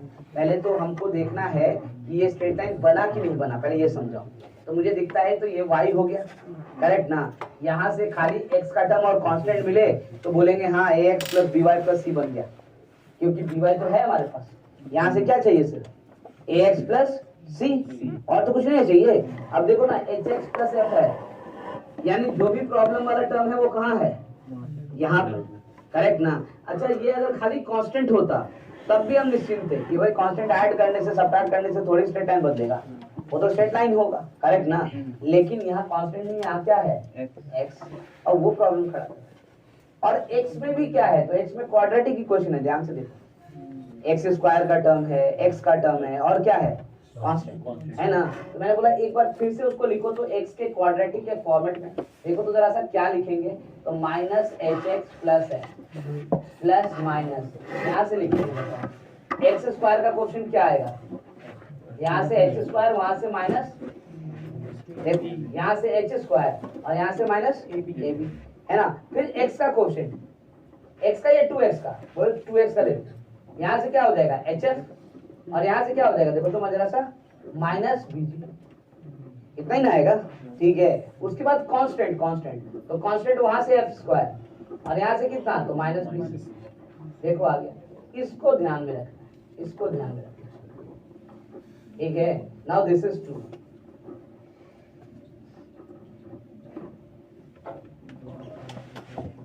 अब कह रहे हैं ये पेयर ऑफ स्ट्रेट लाइन बनेगा कब, तो ऑब्वियस सी बात है ये हमारे लिए प्रॉब्लम नहीं है, ये तो लीनियर है, पावर 1 है तो चलेगा, ये भी हमारे लिए दिक्कत नहीं है, पावर 1 है, प्रॉब्लम सिर्फ यहाँ है। और यहाँ प्रॉब्लम क्या है कि ये क्वाड्रेटिक है, ऊपर से रूट भी लगा है लेकिन क्वाड्रेटिक है, तो अगर ये स्क्वायर रूट हट जाता है तो फिर ये हमारे लिए स्ट्रेट लाइन का इक्वेशन है, अगर स्क्वायर रूट नहीं हटता है तो ये स्ट्रेट लाइन का इक्वेशन नहीं है। अब जरा सोच लो स्क्वायर रूट कैसे हटेगा, तो ये होल स्क्वायर बनेगा तब ना, और ये होल स्क्वायर कब बनेगा, अरे जब इसका रूट इक्वल हो जाएगा, टी इक्वल टू क्या हो जाएगा 0, याद पड़ रहा है, करेक्ट भाई। ये होल स्क्वायर कैसे बनेगा, तो आप ये भी लिखते थे, आप कैसे लिखते हो x minus alpha into x minus beta, तो भाई दोनों अल्फा बीटा इक्वल हो जाते हैं, x माइनस अल्फा का क्या हो जाएगा होल स्क्वायर, तो स्क्वायर बना ना, जब तक रूट इक्वल नहीं होगा तब तक वो होल स्क्वायर नहीं बनेगा, करेक्ट ना। तो यानी हम एक बात तो यहाँ से कह सकते हैं कि to represent pair of straight lines implies x square h square minus ab है ना, plus 2x hf minus bg plus f square minus bc equal to 0 must have equal, सही बात है, ठीक है। अच्छा इसके साथ साथ एक बात और, इक्वल रूट्स मतलब ये तो क्वाड्रेटिक एक्सप्रेशन है ना, तो या तो फिगर ऐसा होगा और या तो फिगर ऐसा होगा, होगा कि नहीं होगा, तो कौन वाला फिगर है जो कि हमको चाहिए, पहले तो ये बताओ, ऊपर वाला, क्यों नीचे वाला लेंगे तो क्या दिक्कत है, वो पॉजिटिव नहीं, नीचे वाला लेंगे तो क्या प्रॉब्लम है, हाँ कॉम्प्लेक्स हो जाएगा, क्या कॉम्प्लेक्स हो जाएगा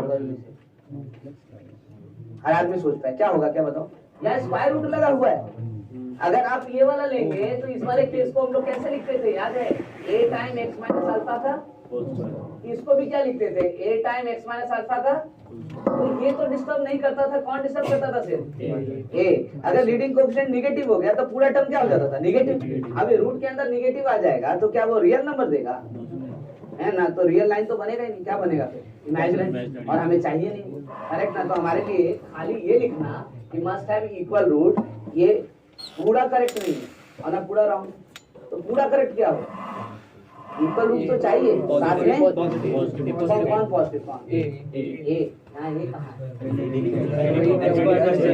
क्या चाहिए बताओ, and h square minus ab must be greater then, पक्का ना, देख लो हर कंडीशन को नाप तौल के रख रहे हैं हम लोग इस हिसाब से, ताकि आपको याद हो क्यों और कैसे हुआ था, और पुराना प्रैक्टिस भी है तो क्वाड्रेटिक का प्रैक्टिस है कि नहीं। अच्छा अब स्टार्ट करें भाई, तो ये तो कंडीशन साइड कर लो, बाद में लिखेंगे, है ना, पहले तो इसका इक्वल रूट का कंडीशन क्या था बताओ, discriminant equal to 0, so I am writing imply discriminant equal to 0, now what is discriminant here, so b square यानी 4 hf minus bg का whole square minus 4 a square minus ab into f square minus bc equal to 0।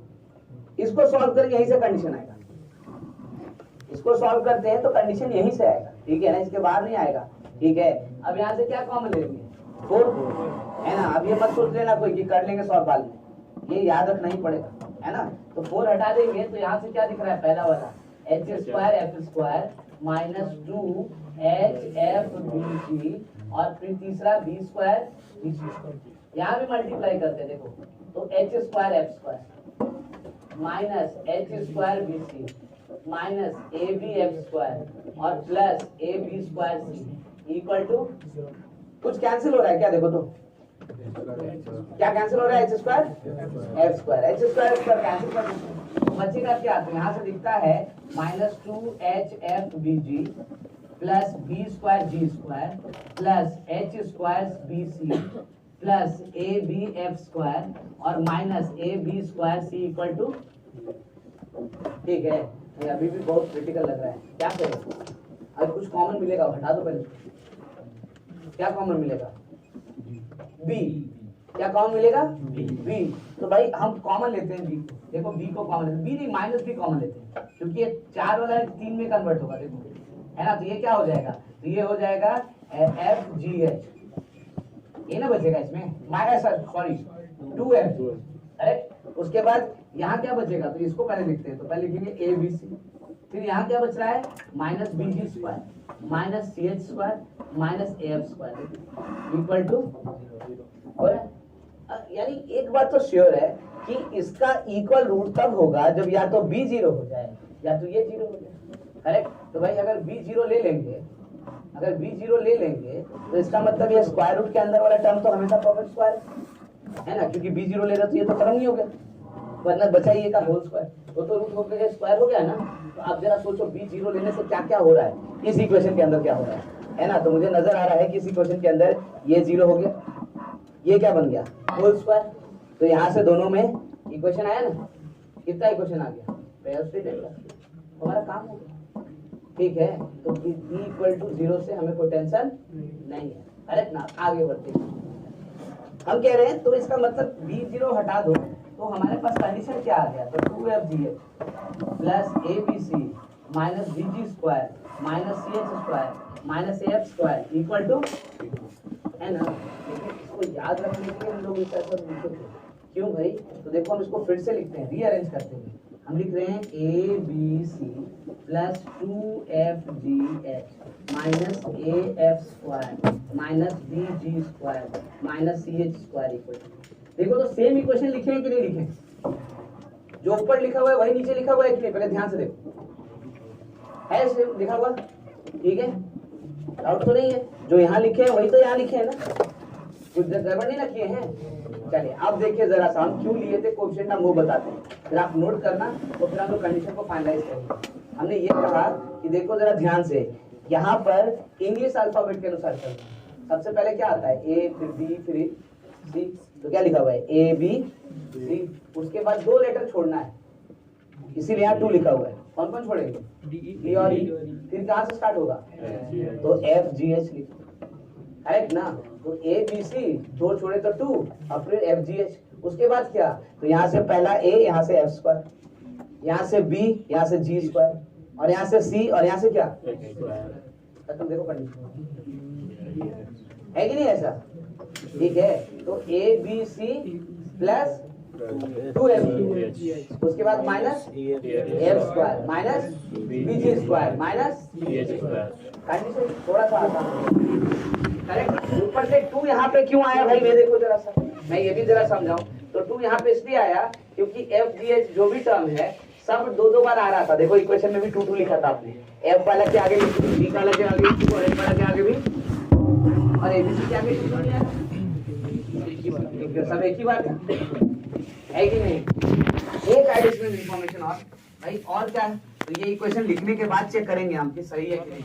कैसे check करेंगे, तो आप ध्यान देना कि यहाँ का हर टर्म जो है ना, यहाँ पर अगर रिलेट करेंगे तो एक्स स्क्वायर वाई स्क्वायर का कोएफिशिएंट, कैसे देखो ए बी सी लिखे है ना, ए किसका कोएफिशिएंट है, बी किसका कोएफिशिएंट है, और सी किसका है 1, तो ए बी सी किसका coefficient, x square into y square. चलो 2fgh देखते हैं, है ना, f किसका कोएफिशिएंट देखो तो y, g किसका कोएफिशिएंट x, तो xy हो गया, और h किसका कोएफिशिएंट xy, मिलके क्या बन गया x स्क्वायर y स्क्वायर। अच्छा फिर af स्क्वायर देखो, a किसका कोएफिशिएंट x स्क्वायर, और f किसका कोएफिशिएंट y, तो f स्क्वायर किसका कोएफिशिएंट y स्क्वायर, तो दोनों मिलके किसका कोएफिशिएंट हो गया, जितना टर्म है सब वैसे लिखे, तो क्रॉस चेक भी कर सकते हैं, लेकिन मेरे ख्याल से भूलेंगे नहीं, ये ज्यादा इंपॉर्टेंट है। आप पहले नोट करो, और भी तरीका बताएंगे इसका, पहले कंडीशन लिखे था। और ध्यान रहे, ये अगर 0 हो रहा है तो पेयर ऑफ स्ट्रेट लाइन, और ये अगर 0 नहीं हो रहा है तो पैराबोला, इलिप्स और ठीक है।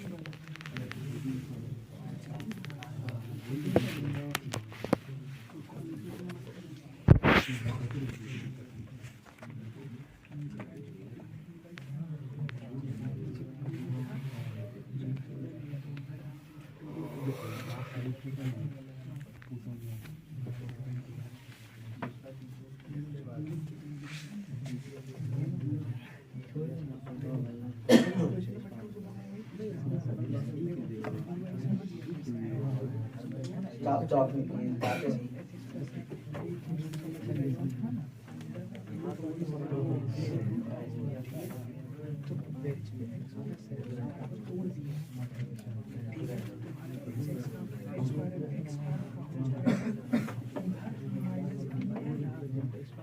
They have asked you to maintain silence.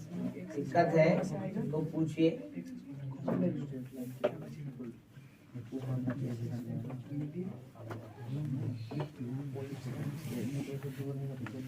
सब क्वाड्रेटिक का इस्तेमाल किया और इसलिए बताया भी कि थोड़ा सा एक रिवीजन वर्क भी हो गया।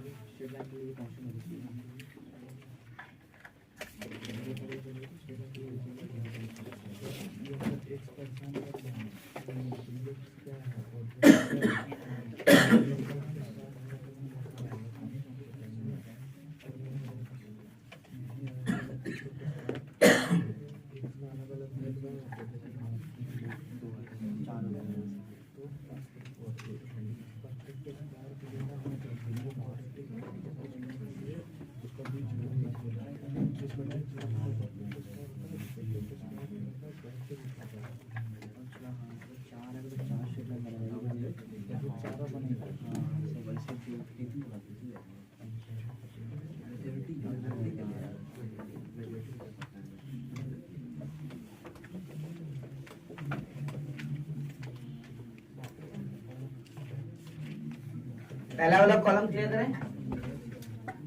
कोई इसको तो नहीं लिख रहा है?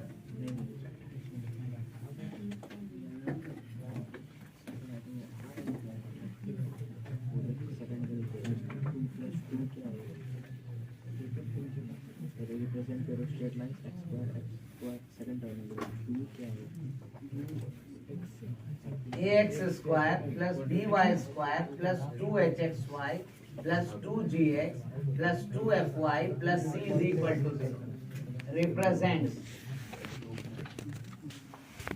pair of straight lines if and only if पहला h square minus ab greater than or equal to 0 है ना, and second del must be equal to where del is equal to। देखो ध्यान से मैं अब कंडीशन लिख रहा हूँ, वो तो बैकग्राउंड है चूंकि हम लोगों को समझना है आया कैसे।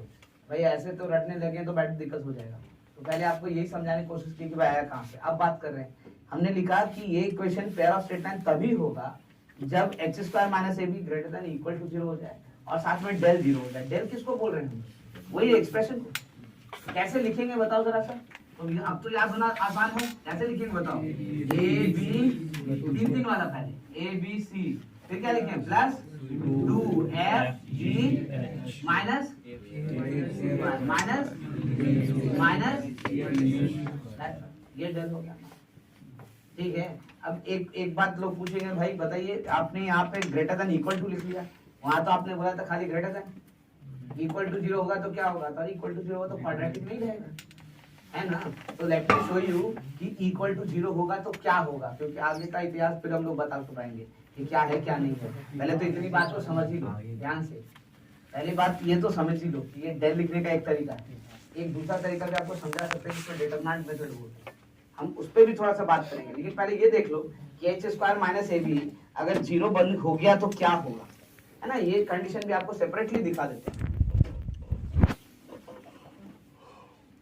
h square minus a b equal to 0 and del equal to 0, हम यही दिखाना चाहते हैं। इन दोनों को मिला दें तो क्या होगा, तो मैं दिखा रहा हूँ पेयर ऑफ स्ट्रेट लाइन ही बनेगा और अच्छा होगा। क्यों? क्योंकि पैरेलल लाइन बन जाएगा। कैसे? देखो यहाँ पे, हालांकि आगे भी एंगल निकालेंगे तो प्रूव हो जाता है, लेकिन पहले यही देख लेते हैं। आई कैन सी डेल का मतलब क्या हो गया, तो a b c plus 2fgh minus f square minus bg square minus ch square equal to क्या, है ना। Now what I am writing is h square की जगह क्या लिखना है, h स्क्वायर की जगह क्या लिखना है ab। तो ये क्या बन गया, तो ये तो ab है ही, abc, ये है तुम्हारा कितना, तो 2fg रूट अंडर ab, क्या लिखेंगे, ये कितना बना एफ स्क्वायर माइनस बीजी स्क्वायर और ये क्या बन गया, तो एबीसी इक्वल टू 0। देखो कुछ कैंसिल हो गया, एबीसी और एबीसी, है ना। इनसे से माइनस कॉमन ले सकते हैं क्या, माइनस कॉमन लेंगे तो शायद देखो तो ये बनेगा क्या, root a f minus root b g का होल स्क्वायर नहीं बन जाएगा, बनेगा पक्का ना।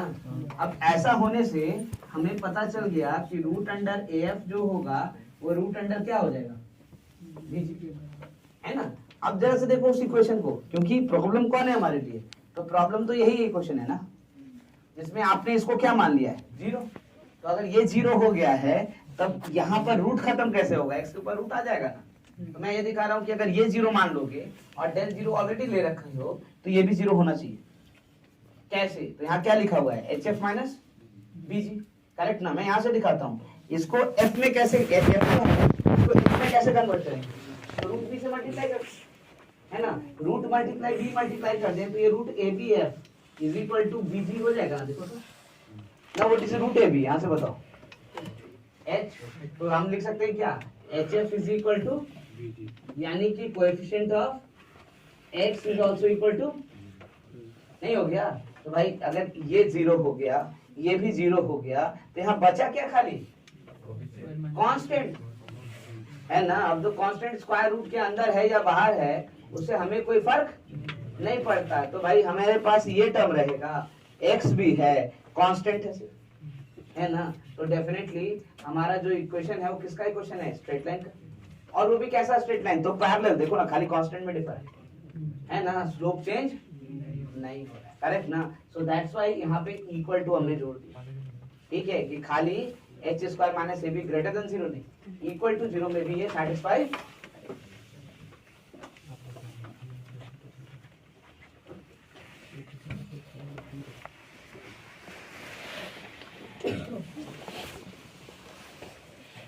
और ये तो सबको समझ में आ रहा है कि अगर लेस देन जीरो होगा तो क्या होगा, H square minus a b less than zero हो जाए तो क्या होगा, ये तो परफेक्ट पर रहेगा ना। खाली निगेटिव किसके कारण आ रहा है, कांस्टेंट के कारण ना, तो आगे खाली आई आ जाएगा। यानी जो स्ट्रेट लाइन होगा वो कैसा स्ट्रेट लाइन होगा, तो इमेजिनरी, रियल नहीं।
यहाँ पे डेल याद करने का एक और तरीका बताएं, इसलिए क्यों कि भाई डेल हमारे लिए प्राइमरी कंडीशन है, यही बताता है कि कब ये पैराबोला है, कब इलिप्स है, कब हाइपरबोला है।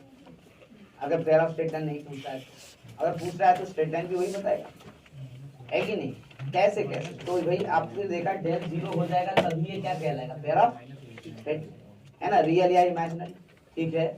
और रियल या इमेजिनरी मतलब, तो h square minus a b greater than equal to zero हुआ तो रियल, और लेस देन जीरो हुआ तो इमेजिनरी। लेकिन डेल इक्वल टू जीरो होना चाहिए पेयर ऑफ स्ट्रेट लाइन के लिए, तो पेयर ऑफ स्ट्रेट लाइन अगर नहीं रहा तो डेल जीरो नहीं होगा, और डेल जीरो नहीं होगा तो क्या बनेगा, तो पैराबोला बनेगा, इलिप्स बनेगा, और क्या बनेगा, हाइपरबोला। और वो कैसे हम लोग सेपरेट करेंगे कि पैराबोला है कि इलिप्स है कि हाइपरबोला है, बताएंगे आगे। लेकिन फिर यहाँ पे भी आपको समझा दें, h square minus a b देख करके, अगर h square minus a b equal to zero हो गया तो बोलेंगे parabola, h square minus a b less than zero हो गया तो बोलेंगे इलिप्स, और h square minus a b greater than zero हो गया तो क्या बोलेंगे, हाइपरबोला।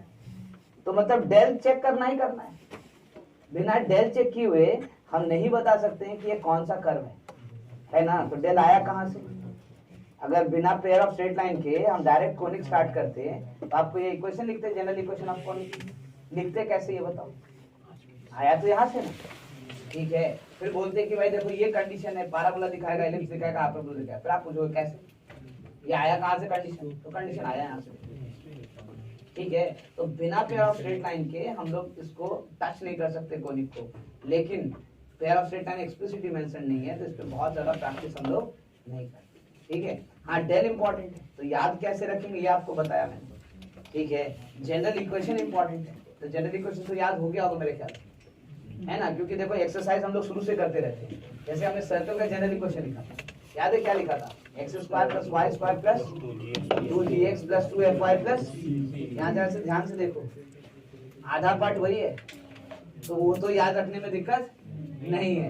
ऐड क्या किए सिर्फ 2hx, है ना, तो मेरे ख्याल से इक्वेशन याद रखने के लिए भी आप लोगों को बहुत पहले से प्रोसेस स्टार्ट हो जाता है, इक्वेशन भी याद हो जाए, लेकिन कंडीशन तो कंपलसरी पार्ट है, इसलिए उसको उसी हिसाब से लिखना है, अब ये याद हो पाए।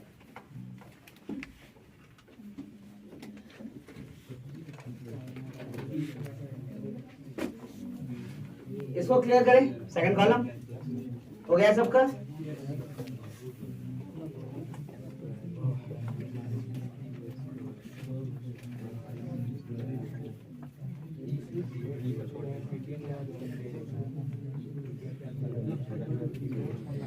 बात करके डिस्ट्रैक्ट मत करो।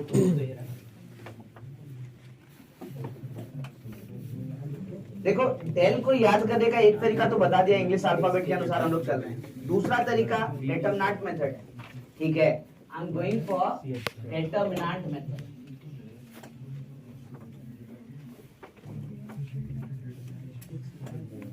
थोड़ा सा उम्मीद तो है कि डेटरमिनेंट आपको याद होगा, क्योंकि स्ट्रेट लाइन में भी थोड़ा सा हम लोगों ने डिस्कस किया था, लाइन ऑफ कंकरेंसी लिस्ट, हालांकि यूज नहीं करेंगे लेकिन लिखे जरूर थे। मैं वापस यहाँ पे फैक्ट्स आपको जरा समझाऊं, क्योंकि डिटरमिनेंट में लिखना डेल को वो भी एक अच्छा तरीका है याद रखने के लिए, लेकिन कैसे लिखेंगे। तो भाई डिटरमिनेंट जब आप लिखते हो a1 b1 c1 a2 b2 c2 a3 b3 c3, ऐसे डिटरमिनेंट लिखा जाता है ना। यहाँ ध्यान रखिएगा कि जो डिटरमिनेंट्स है वो रेक्टेंगुलर फॉर्मेट में होता है। ये जो हॉरिजॉन्टल लाइन है इसको हम लोग कहते हैं रो, है ना, ये जो वर्टिकल लाइन है इसको हम लोग कहते हैं कॉलम। ठीक है, अब कितना रो इसके अंदर है, तो ये तो रो 1, अगला वाला क्या हो जाएगा रो 2, और तीसरा वाला क्या हो जाएगा रो 3। उसी तरीके से कॉलम भी देखो, ये कॉलम 1, ये हो जाएगा कॉलम 2, है ना, और ये हो जाएगा कॉलम 3, है ना, तो 3 रो 3 कॉलम वाला ये डिटरमिनेंट है। ठीक है, रो और कॉलम इक्वल ही होना चाहिए तब डिटरमिनेंट होगा, नहीं तो नहीं होगा। ठीक है, अब क्या कहें, तो भाई जो एलिमेंट है उसका पोजीशन इंपॉर्टेंट है। जैसे a1 जो है वो कहां पर है, तो आप बता सकते हो पहला रो है और पहला इंटरसेक्शन देख लो कहां, है ना। आपसे पूछा c2 कहां पर है, देखो तो दूसरा रो और तीसरा कॉलम। हम लोग लिखते कैसे हैं भाई, तो हम लोग लिखते हैं देखो इस तरीके से कि भाई c2 is at second row third column. ठीक है, यानी अगर लिखा जाए आई जे, करेक्ट ना, तो इसका मतलब ये हो गया ith row and jth column. यानी पहला वाला जो पोजीशन है वो किसको इंडिकेट कर रहा है, रो को, और दूसरा वाला किसको इंडिकेट कर रहा है, कॉलम। करेक्ट ना। आप उस हिसाब से डिटरमिनेंट अगर लिखेंगे 3/3 का, तो हर पोजीशन को लिख सकते हैं। इसको क्या लिखेंगे 1, क्योंकि फर्स्ट रो फर्स्ट कॉलम है। फिर अगला वाला को क्या लिखेंगे 1, फर्स्ट रो और सेकंड कॉलम। ये क्या हो जाएगा 1, फिर ये क्या होगा बताओ जरा सा 2, 1, फिर ये 2, ये 2, ये क्या होगा 3, 1, 3, 2, और ये क्या होगा 3, ये पोजीशन के हिसाब से लिखिए। ठीक है, अब इतना ही इंफॉर्मेशन हमारे लिए बहुत है भाई। डेल को याद रखने का तरीका बता रहे हैं, डिटरमिनेंट ब्रेक करने का तरीका तो जब आप डिटरमिनेंट पढ़ेंगे तो आराम से करेंगे। अभी जो जानते हो बस उसी को हिसाब से रखना। मैं कह रहा हूँ यहाँ कैसे याद रखें डेल को, हम इस वाले वैल्यू डेल को, है ना, किसके फॉर्म में, तो डिटरमिनेंट के फॉर्म में। तो हमने कहा देखो ये टर्म्स अगर समझ में आ गया तो आसान है। कैसे, तो हम कुछ नहीं करेंगे, हम ऐसा करेंगे कि भाई let x is equal to, अच्छा ब्लैक पेन से लिख दे ताकि समझ में आए, ये बात हमारे लिए ज्यादा इंपॉर्टेंट है। Let x is equal to 1, y equal to 2 and constant is equal to, ये मान लेते हैं ना। अब उस हिसाब से सोचो, तो डेल का वैल्यू लिख रहे हैं हम लोग, दिस इंप्लाइज डेल। पहला वाला पोजीशन कौन सा है, तो 1, यानी 1 कितनी बार आ रहा है 2 बार, तो x into x x square, तो यहाँ पे किसका कोफिशिएंट होगा एक्स स्क्वायर। एक्स स्क्वायर का कोफिशिएंट क्या है देखो तो ए, तो यहाँ पे ए है, ठीक है। अच्छा ये पोजीशन कौन सा पोजीशन है देखो यहाँ से 1,2, तो 1,2 यानी x इंटू वाई का क्वेश्चन बताओ 2h। लेकिन ध्यान रखना जिसके आगे 2 है वो एक नहीं दो जगह लिखाएगा। कैसे, तो देखो ना 1,2 और 2,1 दोनों है ना, करेक्ट ना, दोनों में ही लिखाएगा। तो क्या करेंगे, दोनों को आधा आधा बांट देंगे, एक h यहाँ पे और एक h यहाँ पे, है ना, ऐसा कुछ हो गया देखो h। फिर यहाँ पे आते हैं तीसरा वाला पोजीशन, कौन सा ये 1,3। 1,3 यहाँ से लिखे तो क्या लिखेंगे x, x का क्वेश्चन क्या दिख रहा है देखो तो 2g, क्यों, क्योंकि दो जगह होगा, कहाँ कहाँ, तो 1 3 और यहाँ भी 3 1, तो यहाँ पे लिखेंगे g, तो यहाँ पे भी क्या लिखेंगे, यहाँ क्या लिखे बताओ b, यहाँ क्या लिखेंगे b, क्यों, y स्क्वायर है ना, तो दिस इज y स्क्वायर का कोफिशिएंट यानी b। फिर एक ही जगह लिखाएंगे ना इसको। अच्छा नेक्स्ट यहाँ पे क्या लिखे बताओ f, तो फिर यहाँ क्या लिखे f, तो यहाँ क्या आएगा c, है ना। अब आप देखना ये डेल लिखने का तरीका हो गया किसके, किससे, डिटरमिनेंट। अब इसको ब्रेक करोगे तो आपको वही टर्म मिलेगा जो वहां लिखा हुआ है ना, इसको ब्रेक करोगे तो एग्जैक्टली यही टर्म मिलेगा जो यहाँ पे लिखा हुआ है। अब आपकी मर्जी आप डेल को याद कैसे रखेंगे, लेकिन याद जरूर रखना है, क्योंकि आपको पता है कि कोई इक्वेशन कुछ भी लिख दे और पूछ दे कि किसका इक्वेशन है, तो हम ऐसे ही चेक कर सकते हैं, इसके अलावा कुछ चारा नहीं।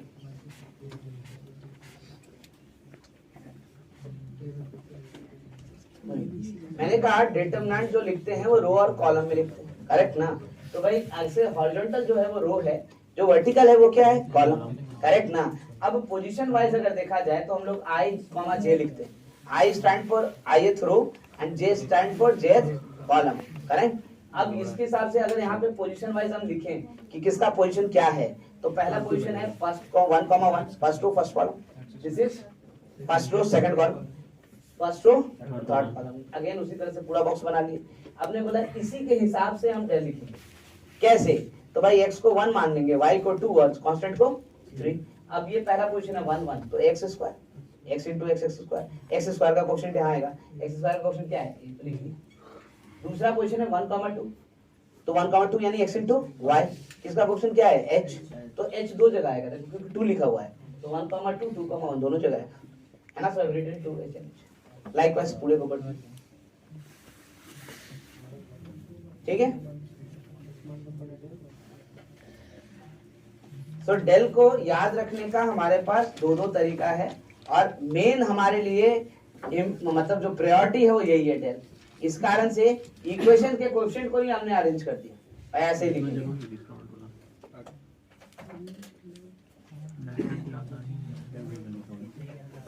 क्या तो याद रखो, किसी एक को याद रखो।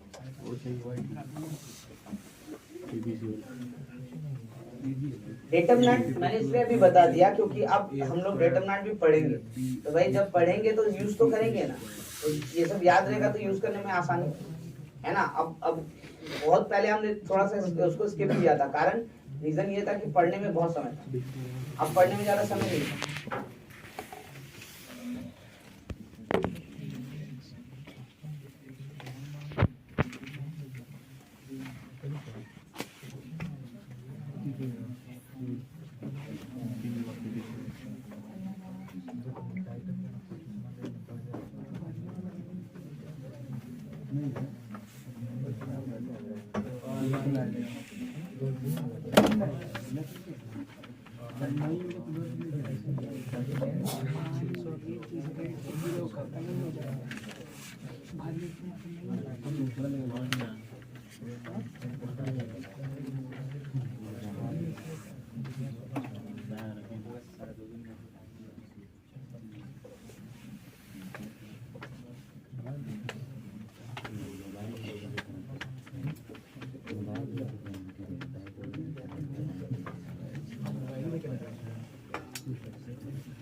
चलिए 3 इक्वेशंस लिखा मैंने।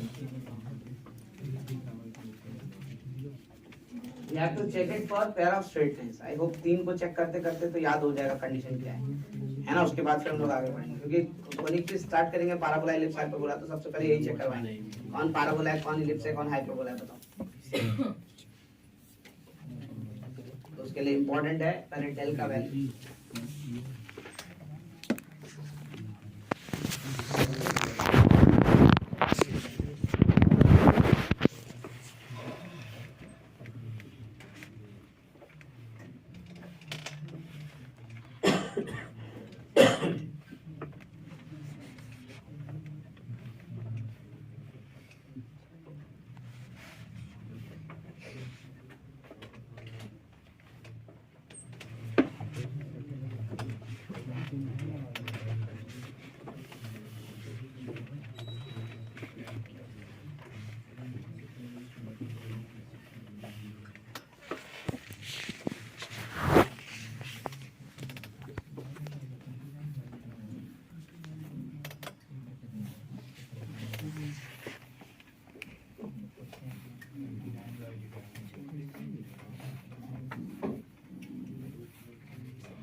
पहला ध्यान दो, है ना, क्या करेंगे। तो भाई इक्वेशन हमारे पास दिया हुआ है 6x² minus XY minus 12y square minus 8x plus 29y minus 14 equal to, है ना। भाई आप चाहो तो वैल्यूज को नाम दे दो जो आप लिखते हो कंडीशन में, करेक्ट ना, उससे आपको आसानी हो जाएगा। यहाँ पे a कितना है बताओ 6, b कितना है बताओ -12, है ना, b किसका क्वेश्चन था वाइस -12। उसके बाद c कितना है बताओ -12। उसके बाद h कितना है बताओ -1/2। g कितना है बताओ -4 और f कितना है बताओ 29। तो हमने सब लिख दिया, करेक्ट ना। पहले कैलकुलेशंस के लिए ये लिख लिया। अब क्या चाहिए, तो भाई कंडीशन के लिए पहला कंडीशन तो हमारे पास क्या था, तो पहला कंडीशन था h² minus ab must be greater than equal to 0।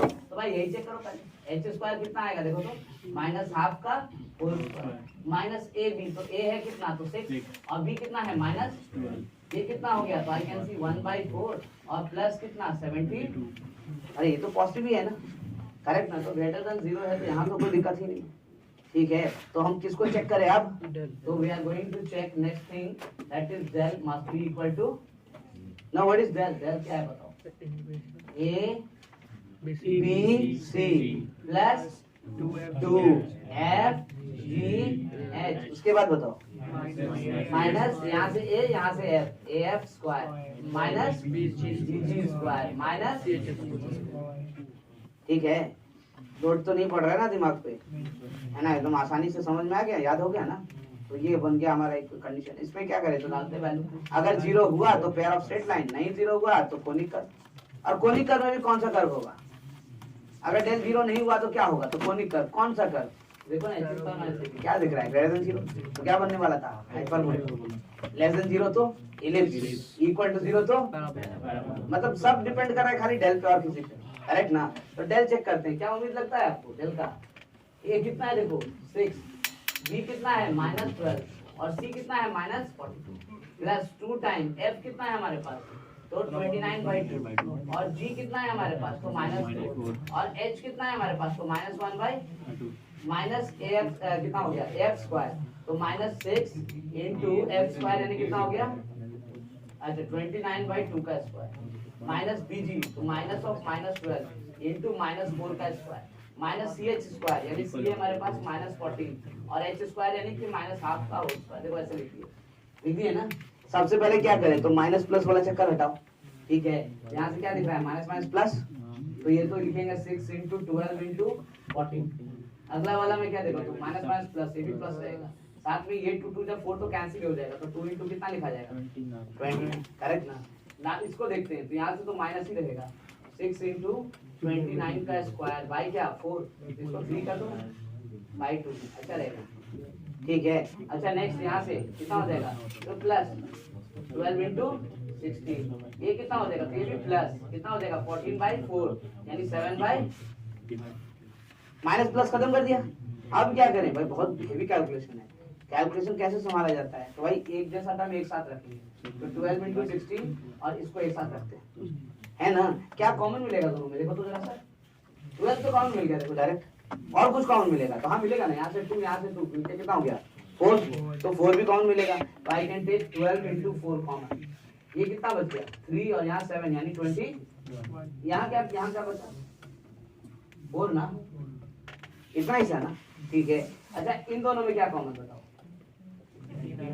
29 है ना तो 29 कॉमन ले लेते 29 बाई 2 ये भी ले लें तो 29/2 ले लेंगे कॉमन तो ये क्या बच जाएगा तो 4 और यहाँ क्या बचेगा बताओ जरा सर -3 इंटू यही बचेगा करेक्ट ना। अच्छा एक ही टर्म बच गया खाली अलग से कौन सा 7/, अच्छा बाद में देखेंगे यहाँ तो आसान हो गया देखो ना कैसे अरे ये तो 25 हो गया 25 इंटू 4 तो ये क्या बन गया आसानी से ठीक है ना ये बन गया 1200 प्लस 7/2 एक साथ कर दिया ये दोनों को एक साथ कर दिया ठीक है। अब यहाँ कैलकुलेशन में बताओ 29 इंटू 3 30 इंटू 3 कितना होता है 90 माइनस क्या 3 87 तो 4 माइनस 87 83 तो -83 ना तो फिर बाहर माइनस आ जाएगा तो I can right -29 into 83 by कितना 2 करेक्ट। अब तो एलसीएम भी ले सकते हैं लगता है देखो कितना एलसीएम लोगे 2 यहाँ कितना हो गया 240 पक्का ना और यहाँ क्या हो गया जल्दी बताओ जल्दी 29 इंटू 83 मतलब ऐसे लिखते हैं ना इस तरह से कौन लिखता है ऐसे लिखते हैं देखो अब ठीक है देखो तो नहीं ठीक है क्या क्या लिख सकते हैं इसको बताओ तो 2407 माइनस 83 इंटू 3 बताओ कितना हो जाएगा 2490 ऐसा ना और प्लस क्या 83/2 बताओ क्या आएगा दिख रहा है ना तो काम calculate so what is this it represents pair of sets है ना so it represents pair of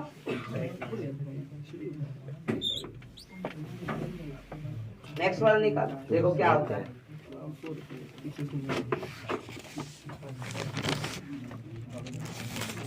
condition कितना भी कॉम्प्लेक्स हो यही कंडीशन बताएगा कि पेयर ऑफ स्ट्रेट लाइन है या कि नहीं है।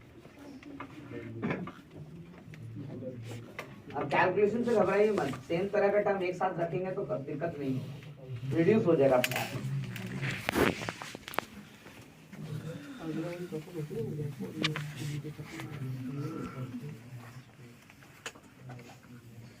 नेक्स्ट वाला तो मेरे ख्याल से आसान है बन जाएगा।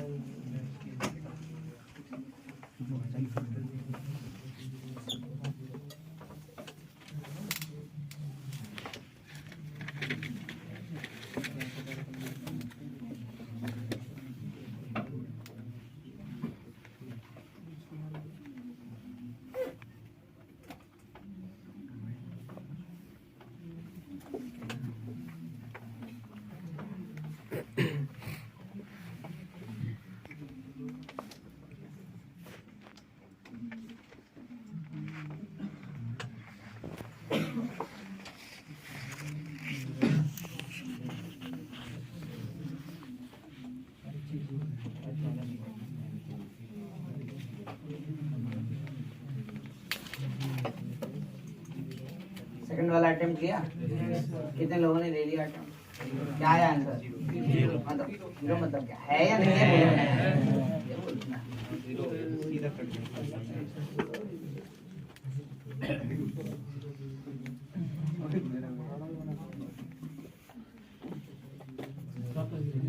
सब जीरो। तीसरा वाला भी अच्छा ना, आसान हो गया। इतना मेहनत पहला वाला करवाया, उतना आसानी दूसरा वाला दे दिया।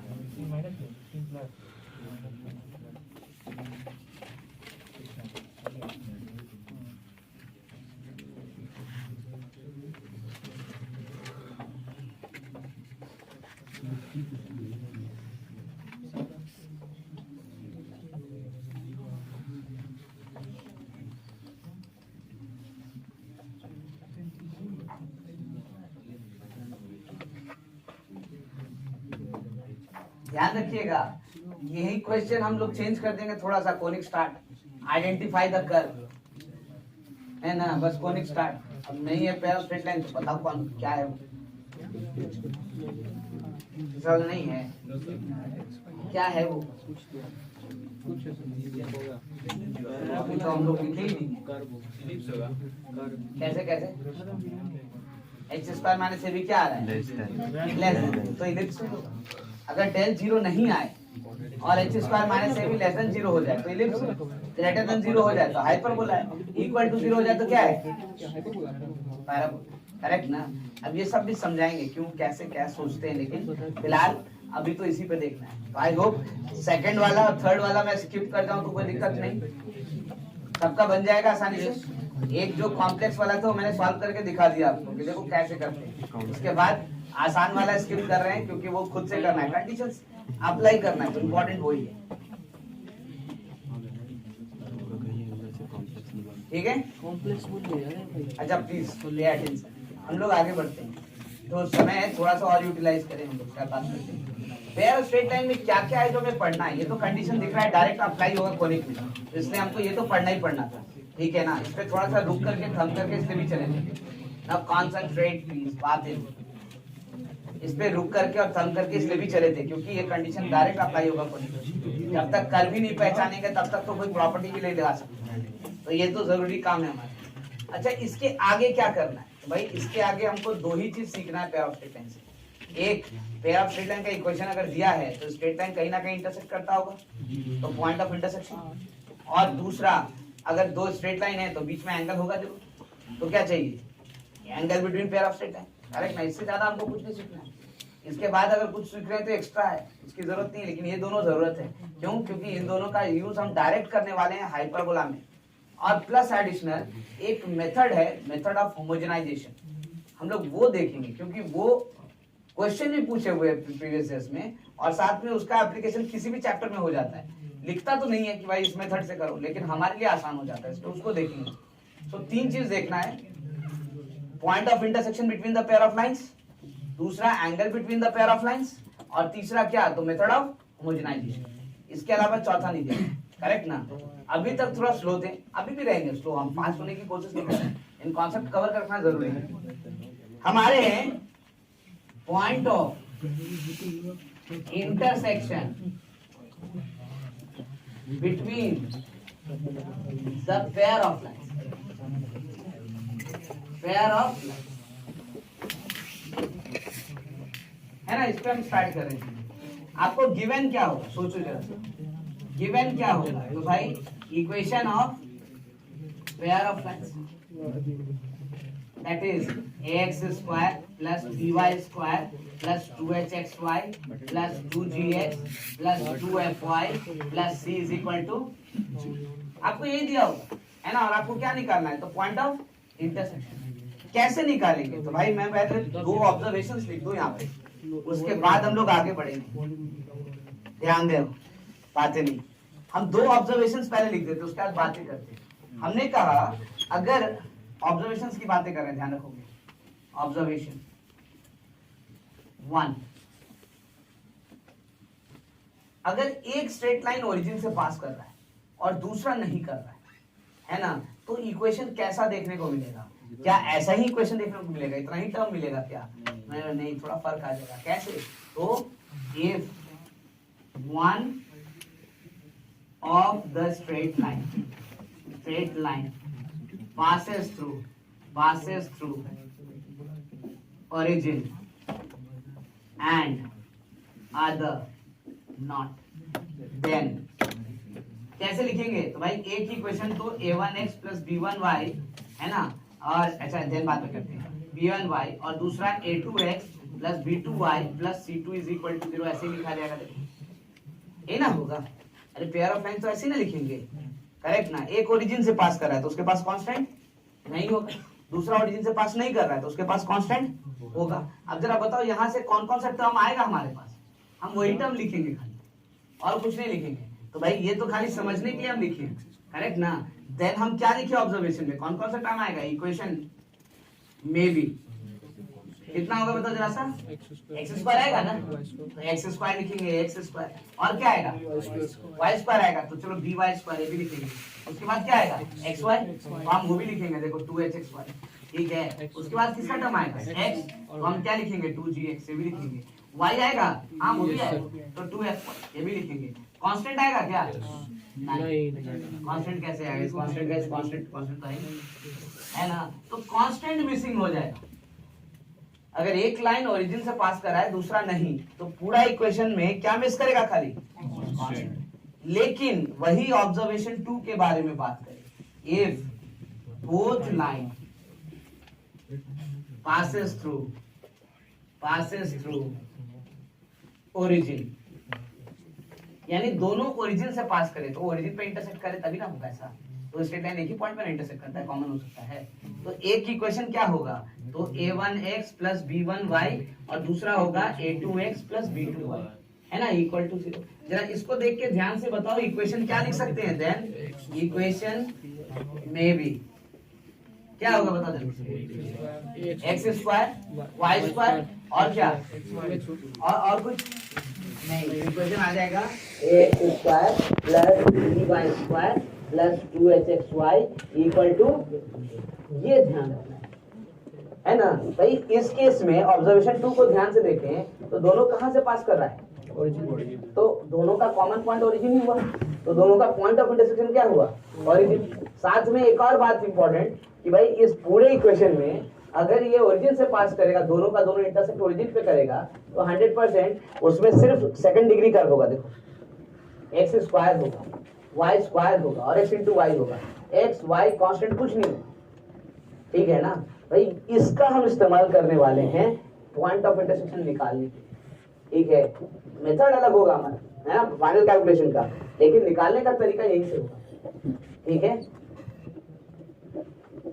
हालांकि समय नहीं है हमारे पास, लेकिन फिर भी थोड़ा सा एक्सप्लेन करके मैं छोड़ूंगा, नेक्स्ट क्लास में वहीं से कंटिन्यू करेंगे।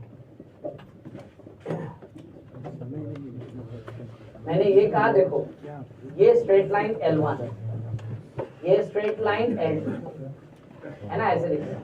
सपोज करो ये point of intersection alpha comma beta, ये एक्स एक्सिस, ये वाई एक्सिस, है ना, ऐसे लिख दिए, दोनों को लिख दिया। मैं कह रहा हूं ये हमारा ओरिजिन है ना फिलहाल, ठीक है। हम ये चाहते हैं ना, प्लीज कौन सा ऐसा स्ट्रेट लाइंस है जिसका पॉइंट ऑफ इंटरसेक्शन हमको पहले से पता है, ये वाला। जब उसका पॉइंट ऑफ इंटरसेक्शन क्या हो जाए, ओरिजिन, तो हम एक काम करते हैं ना, हम इसी को ओरिजिन बना देते हैं। कैसे, तो शिफ्ट कर लेते हैं एक्स एक्सिस और वाई एक्सिस को, शिफ्ट करना तो जानते थे ना, ओरिजिन को कैसे करते थे, तो इसके पैरेलल में एक लाइन ड्रॉ कर देंगे, सॉरी पैरेलल में ड्रॉ करना है, स्ट्रेट लाइन पे नहीं, पैरेलल में एक लाइन ड्रॉ कर देंगे, ये एक्स एक्सिस, इसके पैरेलल में एक लाइन ड्रॉ कर दो, ये क्या हो जाएगा वाई एक्सिस, करेक्ट ना। तो ये हमारा फिर क्या बन जाएगा, ओरिजिन 0 0, है ना। लेकिन इस केस में कैपिटल एक्स को क्या लिखा जाएगा, ये बताओ जरा सा, ये तो सर्कल में डिस्कस किए थे कितना, ये अल्फा कॉमा बीटा है, क्या लिखेंगे एक्स माइनस अल्फा, तब ना 0 होगा। कैपिटल वाई को क्या लिखा जाएगा, वाई माइनस बीटा। इसका मतलब एक्स की जगह क्या रिप्लेस करेंगे, तो capital x plus alpha, y की जगह क्या रिप्लेस करेंगे, कैपिटल वाई प्लस बीटा, है ना। ये रिप्लेस करते देखो अल्फा बीटा तुरंत निकल आएगा हमारा, करेक्ट ना। लेकिन वो नेक्स्ट क्लास में दिखाएंगे, ठीक है।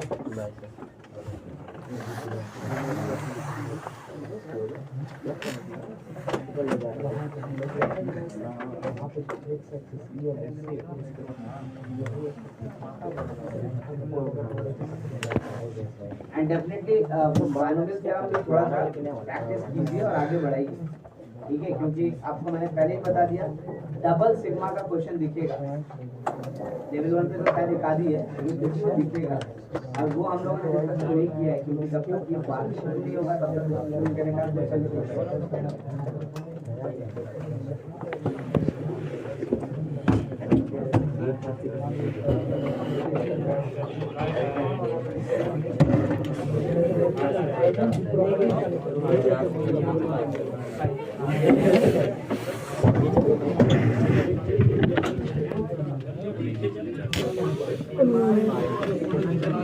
कॉफी लाना भूल गए, केमिस्ट्री लेके आ गए।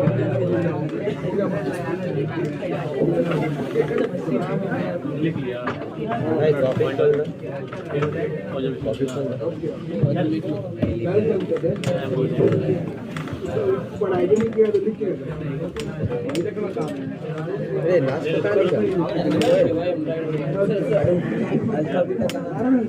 ना बोला भी अंकल भी था कोई जो पॉइंट है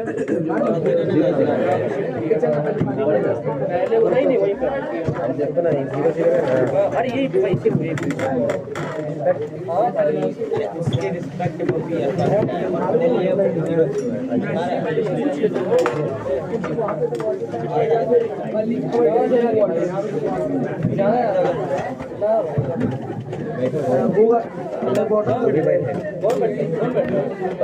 बड़ा दिक्कत होता है देखने ले